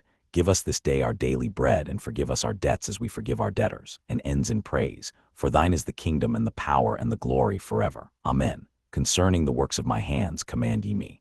So prayer is command and demand, praise and thanksgiving. The student's work is in making himself believe that, with God all things are possible. This is easy enough to state in the abstract, but a little more difficult when confronted with a problem. For example, it was necessary for a woman to demonstrate a large sum of money within a stated time. She knew she must do something to get a realization, for realization is manifestation, and she demanded a lead. She was walking through a department store when she saw a very beautiful pink enamel paper cutter. She felt the pull towards it. The thought came, I haven't a paper cutter good enough to open letters containing large checks. So she bought the paper cutter, which the reasoning mind would have called an extravagance. When she held it in her hand, she had a flash of a picture of herself opening an envelope containing a large check, and in a few weeks she received the money. The pink paper cutter was her bridge of active faith. Many stories are told of the power of the subconscious when directed in faith. For example, a man was spending the night in a farmhouse. The windows of the room had been nailed down, and in the middle of the night he felt suffocated and made his way in the dark to the window. He could not open it, so he smashed the pane with his fist, drew in drafts of fine fresh air, and had a wonderful night's sleep. The next morning he found he had smashed the glass of a bookcase, and the window had remained closed during the whole night. He had supplied himself with oxygen, simply by his thought of oxygen. When a student starts out to demonstrate, he should never turn back. Let not that man who wavers think that he shall receive anything of the Lord. A colored student once made this wonderful statement, when I asks the Father for anything, I puts my foot down and I says, Father, I'll take nothing less than I've asked for but more. So man should never compromise, having done all stand. This is sometimes the most difficult time of demonstrating. The temptation comes to give up, to turn back, to compromise. He also serves who only stands and waits. Demonstrations often come at the 11th hour because man then lets go. That is, stops reasoning, and infinite intelligence has a chance to work. Man's dreary desires are answered drearily, and his impatient desires, long delayed or violently fulfilled. For example, a woman asked me why it was she was constantly losing or breaking her glasses. We found she often said to herself and others with vexation, I wish I could get rid of my glasses. So her impatient desire was violently fulfilled. What she should have demanded was perfect eyesight, but what she registered in the subconscious was simply the impatient desire to be rid of her glasses, so they were continually being broken or lost. Two attitudes of mind cause loss. Depreciation, as in the case of the woman who did not appreciate her husband, or fear of loss, which makes a picture of loss in the subconscious. When a student is able to let go of his problem, cast his burden, he will have instantaneous manifestation. For example, a woman was out during a very stormy day and her umbrella was blown inside out. She was about to make a call on some people whom she had never met, and she did not wish to make her first appearance with a dilapidated umbrella. She could not throw it away, as it did not belong to her. So in desperation, she exclaimed, "Oh God, you take charge of this umbrella. I don't know what to do." A moment later, a voice behind her said, "Lady, do you want your umbrella mended?" There stood an umbrella mender. She replied, "Indeed, I do." The man mended the umbrella while she went into the house to pay her call, and when she returned, she had a good umbrella. So there is always an umbrella mender at hand on man's pathway when one puts the umbrella or situation in God's hands.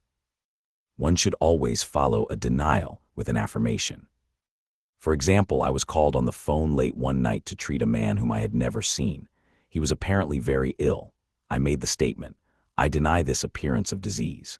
It is unreal, therefore cannot register in his consciousness. This man is a perfect idea in divine mind, pure substance expressing perfection. There is no time or space in divine mind, therefore the word reaches instantly its destination and does not return void. I have treated patients in Europe and have found that the result was instantaneous." I am asked so often the difference between visualizing and visioning. Visualizing is a mental process governed by the reasoning or conscious mind. Visioning is a spiritual process governed by intuition or the superconscious mind. The student should train his mind to receive these flashes of inspiration and work out the divine pictures through definite leads. When a man can say, "I desire only that which God desires for me," his false desires fade from the consciousness, and a new set of blueprints is given him by the master architect, the God within. God's plan for each man transcends the limitation of the reasoning mind and is always the square of life, containing health, wealth, love, and perfect self-expression. Many a man is building for himself in imagination a bungalow when he should be building a palace. If a student tries to force a demonstration through the reasoning mind, he brings it to a standstill. "I will hasten it," saith the Lord. He should act only through intuition or definite leads. Rest in the Lord and wait patiently. Trust also in him, and he will bring it to pass. I have seen the law work in the most astonishing manner. For example, a student stated that it was necessary for her to have $100 by the following day. It was a debt of vital importance which had to be met. I spoke the word, declaring spirit was never too late and that the supply was at hand. That evening she phoned me of the miracle. She said that the thought came to her to go to her safe deposit box at the bank to examine some papers. She looked over the papers, and at the bottom of the box was a new $100 bill. She was astounded and said she knew she had never put it there, for she had gone through the papers many times. It may have been a materialization, as Jesus Christ materialized the loaves and fishes. Man will reach the stage where his word is made flesh, or materialized instantly. The fields ripe with the harvest will manifest immediately, as in all of the miracles of Jesus Christ. There is a tremendous power alone in the name Jesus Christ. It stands for truth made manifest. He said, "Whatsoever ye ask the Father in my name, he will give it to you." The power of this name raises the student into the fourth dimension, where he is freed from all astral and psychic influences, and he becomes unconditioned and absolute, as God himself is unconditioned and absolute. I have seen many healings accomplished by using the words, "in the name of Jesus Christ." Christ was both person and principle, and the Christ within each man is his Redeemer and salvation. The Christ within is his own fourth-dimensional self, the man made in God's image and likeness. This is the self which has never failed, never known sickness or sorrow, was never born and has never died. It is the resurrection and the life of each man. "No man cometh to the Father save by the Son," means that God, the universal, working on the place of the particular, becomes the Christ in man, and the Holy Ghost means God in action. So daily man is manifesting the Trinity of Father, Son, and Holy Ghost. Man should make an art of thinking. The master thinker is an artist and is careful to paint only the divine designs upon the canvas of his mind. And he paints these pictures with masterly strokes of power and decision, having perfect faith that there is no power to mar their perfection, and that they shall manifest in his life the ideal made real. All power is given man, through right thinking, to bring his heaven upon his earth, and this is the goal of the game of life. The simple rules are fearless faith, non-resistance, and love. May each reader be now freed from that thing which has held him in bondage through the ages, standing between him and his own, and know the truth which makes him free, free to fulfill his destiny, to bring into manifestation the divine design of his life, health, wealth, love, and perfect self-expression. Be ye transformed by the renewing of your mind. For prosperity. God is my unfailing supply, and large sums of money come to me quickly, under grace in perfect ways. For right conditions. Every plan my Father in heaven has not planned shall be dissolved and dissipated, and the divine idea now comes to pass. For right conditions. Only that which is true of God is true of me, for I and the Father are one. For faith. As I am one with God, I am one with my good, for God is both the giver and the gift. I cannot separate the giver from the gift. For right conditions. Divine love now dissolves and dissipates every wrong condition in my mind, body, and affairs. Divine love is the most powerful chemical in the universe and dissolves everything which is not of itself. For health. Divine love floods my consciousness with health, and every cell in my body is filled with light. For the eyesight. My eyes are God's eyes. I see with the eyes of spirit. I see clearly the open way. There are no obstacles on my pathway. I see clearly the perfect plan. For guidance. I am divinely sensitive to my intuitive leads and give instant obedience to thy will. For the hearing. My ears are God's ears. I hear with the ears of spirit. I am non-resistant and am willing to be led. I hear glad tidings of great joy. For right work. I have a perfect work. In a perfect way. I give a perfect service. For perfect pay. For freedom from all bondage. I cast this burden on the Christ within, and I go free. One secret of her success was that she was always herself, colloquial, informal, friendly, and humorous. She herself was very spiritual and taught by familiar, practical, and everyday examples. Emmett Fox, on Florence Scovel Shinn. Books by Florence Scovel Shinn. The Game of Life and How to Play It. The Power of the Spoken Word. Your word is your wand. The Secret Door to Success. The Writings of Florence Scovel Shinn, 1-volume edition. The Game of Life cassette tape. DeVores and Company, publishers. Marina Del Rey, California 90,294 to 550. You've reached the end of the book. Licensing information follows. Transcriber's notes. PG-8 changed, victim of distorted imagination. 2. Victim of distorted imagination. PG-86 changed, the Holy One of Israel to the Holy One of Israel. End of the Project Gutenberg ebook The Game of Life and How to Play It. Updated editions will replace the previous one. The old editions will be renamed. Creating the works from print editions not protected by U.S. copyright law means that no one owns a United States copyright in these works, so the Foundation and you can copy and distribute it in the United States without permission and without paying copyright royalties. Special rules, set forth in the general terms of use part of this license, apply to copying and distributing Project Gutenberg electronic works to protect the Project Gutenberg concept and trademark. Project Gutenberg is a registered trademark and may not be used if you charge for an ebook, except by following the terms of the trademark license, including paying royalties for use of the Project Gutenberg trademark. If you do not charge anything for copies of this ebook, complying with the trademark license is very easy. You may use this ebook for nearly any purpose, such as creation of derivative works, reports, performances, and research. Project Gutenberg ebooks may be modified and printed and given away. You may do practically anything in the United States with ebooks not protected by U.S. copyright law. Redistribution is subject to the trademark license, especially commercial redistribution. Start full license. The full Project Gutenberg license. Please read this before you distribute or use this work.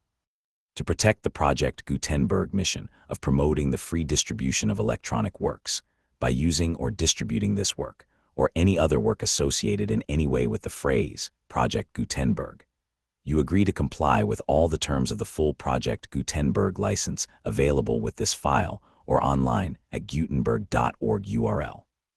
Section 1. General Terms of Use and Redistributing Project Gutenberg Electronic Works. 1a. By reading or using any part of this Project Gutenberg electronic work, you indicate that you have read, understand, agree to, and accept all the terms of this license and intellectual property, trademark copyright agreement. If you do not agree to abide by all the terms of this agreement, you must cease using and return or destroy all copies of Project Gutenberg electronic works in your possession. If you paid a fee for obtaining a copy of or access to a Project Gutenberg electronic work, and you do not agree to be bound by the terms of this agreement, you may obtain a refund from the person or entity to whom you paid the fee as set forth in paragraph 1E8. 1B. Project Gutenberg is a registered trademark. It may only be used on or associated in any way with an electronic work by people who agree to be bound by the terms of this agreement. There are few things that you can do with most Project Gutenberg electronic works even without complying with the full terms of this agreement. See paragraph 1C below. There are a lot of things you can do with Project Gutenberg electronic works if you follow the terms of this agreement and help preserve free future access to Project Gutenberg electronic works. See paragraph 1E below. 1C. The Project Gutenberg Literary Archive Foundation, the Foundation, or PGLAF, owns a compilation copyright in the collection of Project Gutenberg electronic works. Nearly all the individual works in the collection are in the public domain in the United States. If an individual work is unprotected by copyright law in the United States, and you are located in the United States, we do not claim a right to prevent you from copying, distributing, performing, displaying, or creating derivative works based on the work, as long as all references to Project Gutenberg are removed. Of course, we hope that you will support the Project Gutenberg mission of promoting free access to electronic works by freely sharing Project Gutenberg works in compliance with the terms of this agreement for keeping the Project Gutenberg name associated with the work. You can easily comply with the terms of this agreement by keeping this work in the same format with its attached full Project Gutenberg license when you share it without charge with others. 1D. The copyright laws of the place where you are located also govern what you can do with this work. Copyright laws in most countries are in a constant state of change.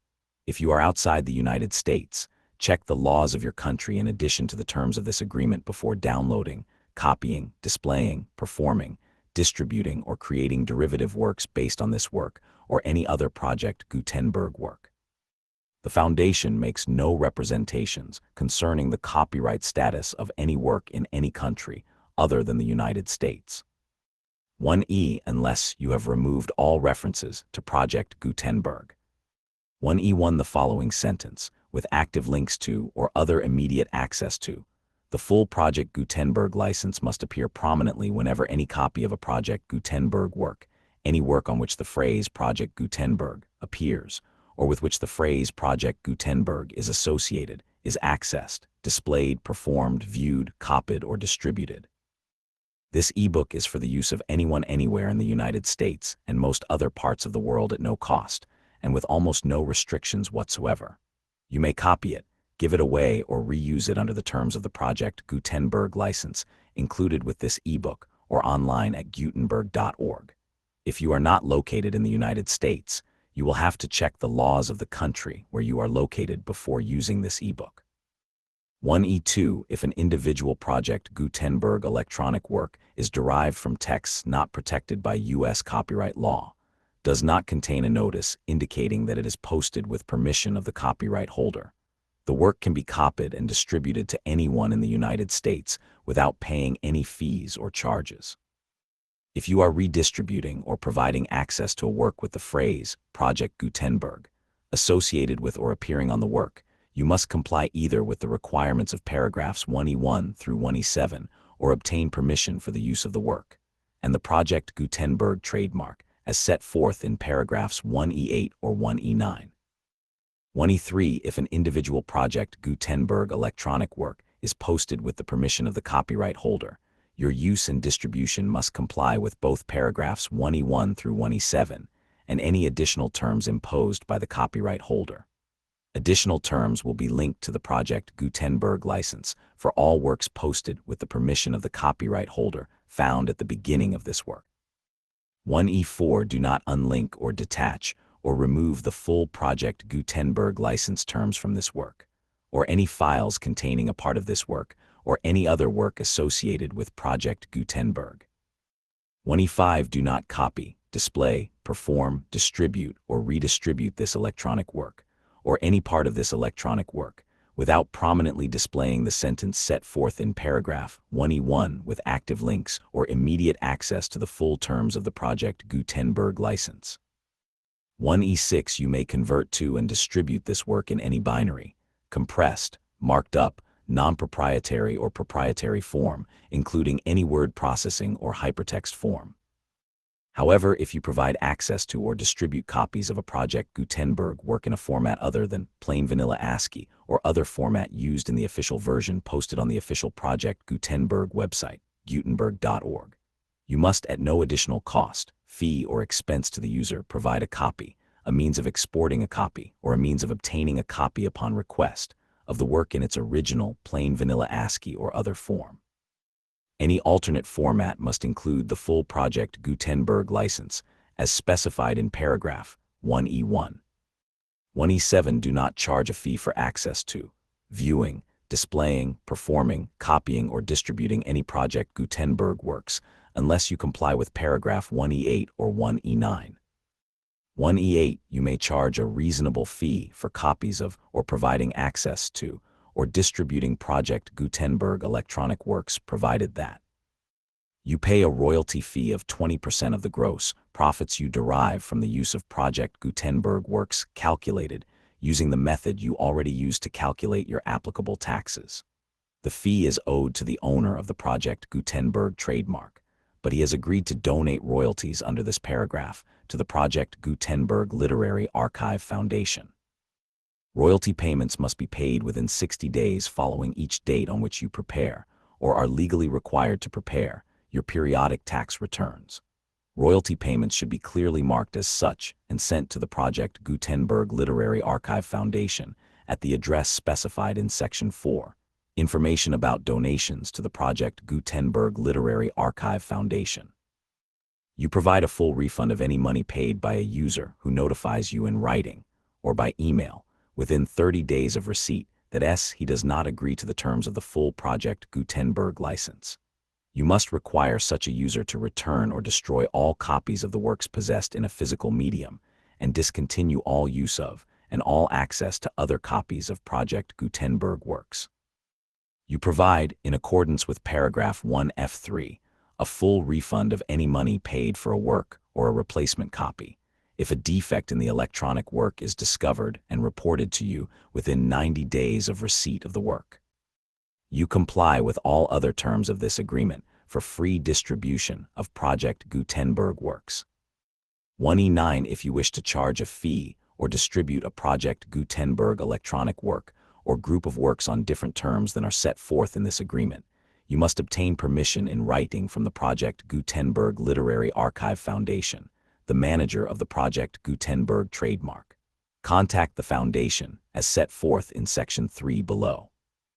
1F. 1F1 Project Gutenberg volunteers and employees expend considerable effort to identify, do copyright research on, transcribe and proofread works not protected by U.S. copyright law in creating the Project Gutenberg collection.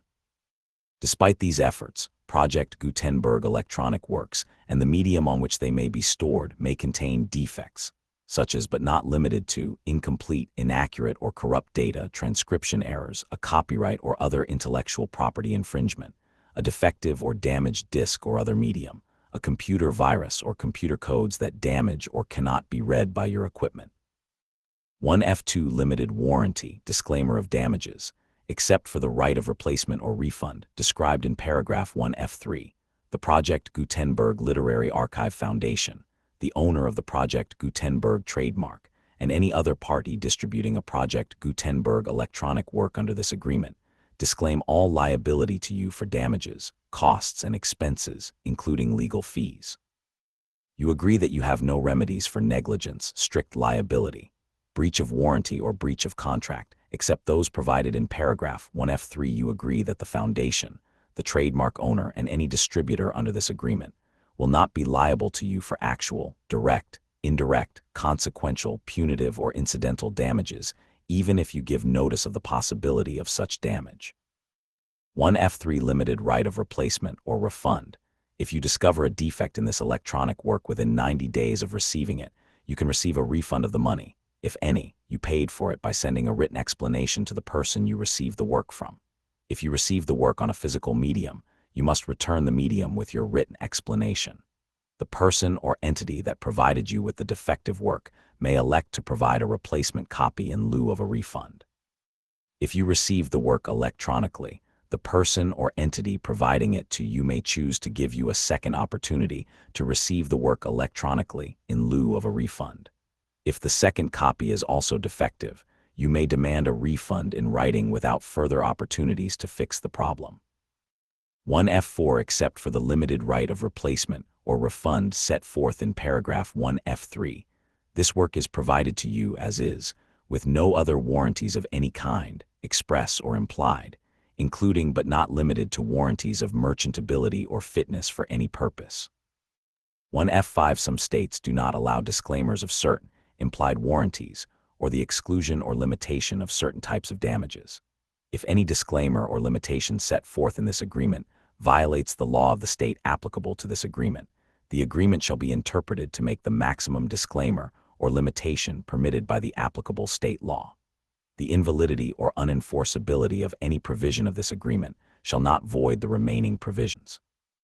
1F6 Indemnity. You agree to indemnify and hold the foundation, the trademark owner, any agent or employee of the foundation, anyone providing copies of Project Gutenberg electronic works in accordance with this agreement, and any volunteers associated with the production, promotion, and distribution of Project Gutenberg electronic works, harmless from all liability, costs, and expenses, including legal fees, that arise directly or indirectly from any of the following which you do or cause to occur: a distribution of this or any Project Gutenberg work, b. alteration, modification, or additions or deletions to any Project Gutenberg work, and c. any defect you cause.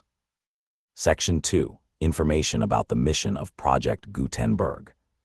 Project Gutenberg is synonymous with the free distribution of electronic works in formats readable by the widest variety of computers, including obsolete, old, middle-aged, and new computers. It exists because of the efforts of hundreds of volunteers and donations from people in all walks of life. Volunteers and financial support to provide volunteers with the assistance they need are critical to reaching Project Gutenberg's goals and ensuring that the Project Gutenberg collection will remain freely available for generations to come. In 2001, the Project Gutenberg Literary Archive Foundation was created to provide a secure and permanent future for Project Gutenberg and future generations. To learn more about the Project Gutenberg Literary Archive Foundation and how your efforts and donations can help, see Sections 3 and 4 and the Foundation information page at gutenberg.org. Section 3. Information about the Project Gutenberg Literary Archive Foundation. The Project Gutenberg Literary Archive Foundation is a nonprofit 501(c)(3) educational corporation organized under the laws of the state of Mississippi and granted tax-exempt status by the Internal Revenue Service. The foundation's EIN, or Federal Tax Identification Number, is 64 to 6,221,541. Contributions to the Project Gutenberg Literary Archive Foundation are tax-deductible to the full extent permitted by U.S. federal laws and your state's laws.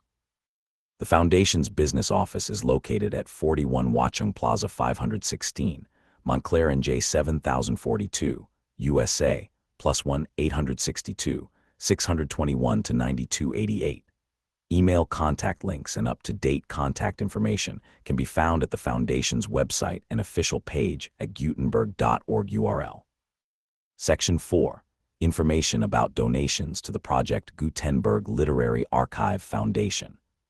Project Gutenberg depends upon and cannot survive without widespread public support and donations to carry out its mission of increasing the number of public domain and licensed works that can be freely distributed in machine-readable form accessible by the widest array of equipment, including outdated equipment.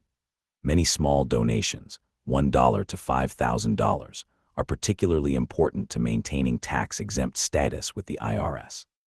The Foundation is committed to complying with the laws regulating charities and charitable donations in all 50 states of the United States. Compliance requirements are not uniform and it takes a considerable effort, much paperwork, and many fees to meet and keep up with these requirements. We do not solicit donations in locations where we have not received written confirmation of compliance. To send donations or determine the status of compliance for any particular state, visit Gutenberg.org URL. While we cannot and do not solicit contributions from states where we have not met the solicitation requirements, we know of no prohibition against accepting unsolicited donations from donors in such states who approach us with offers to donate. International donations are gratefully accepted, but we cannot make any statements concerning tax treatment of donations received from outside the United States. U.S. laws alone swamp our small staff. Please check the Project Gutenberg web pages for current donation methods and addresses. Donations are accepted in a number of other ways, including checks, online payments, and credit card donations. To donate, please visit Gutenberg.org URL. Section 5. General information about Project Gutenberg electronic works. Professor Michael S. Hart was the originator of the Project Gutenberg concept of a library of electronic works that could be freely shared with anyone. For 40 years, he produced and distributed Project Gutenberg ebooks with only a loose network of volunteer support. Project Gutenberg ebooks are often created from several printed editions, all of which are confirmed as not protected by copyright in the U.S. unless a copyright notice is included. Thus, we do not necessarily keep ebooks in compliance with any particular paper edition. Most people start at our website, which has the main PG search facility, Gutenberg.org. This website includes information about Project Gutenberg, including how to make donations to the Project Gutenberg Literary Archive Foundation, how to help produce our new ebooks, and how to subscribe to our email newsletter to hear about new ebooks.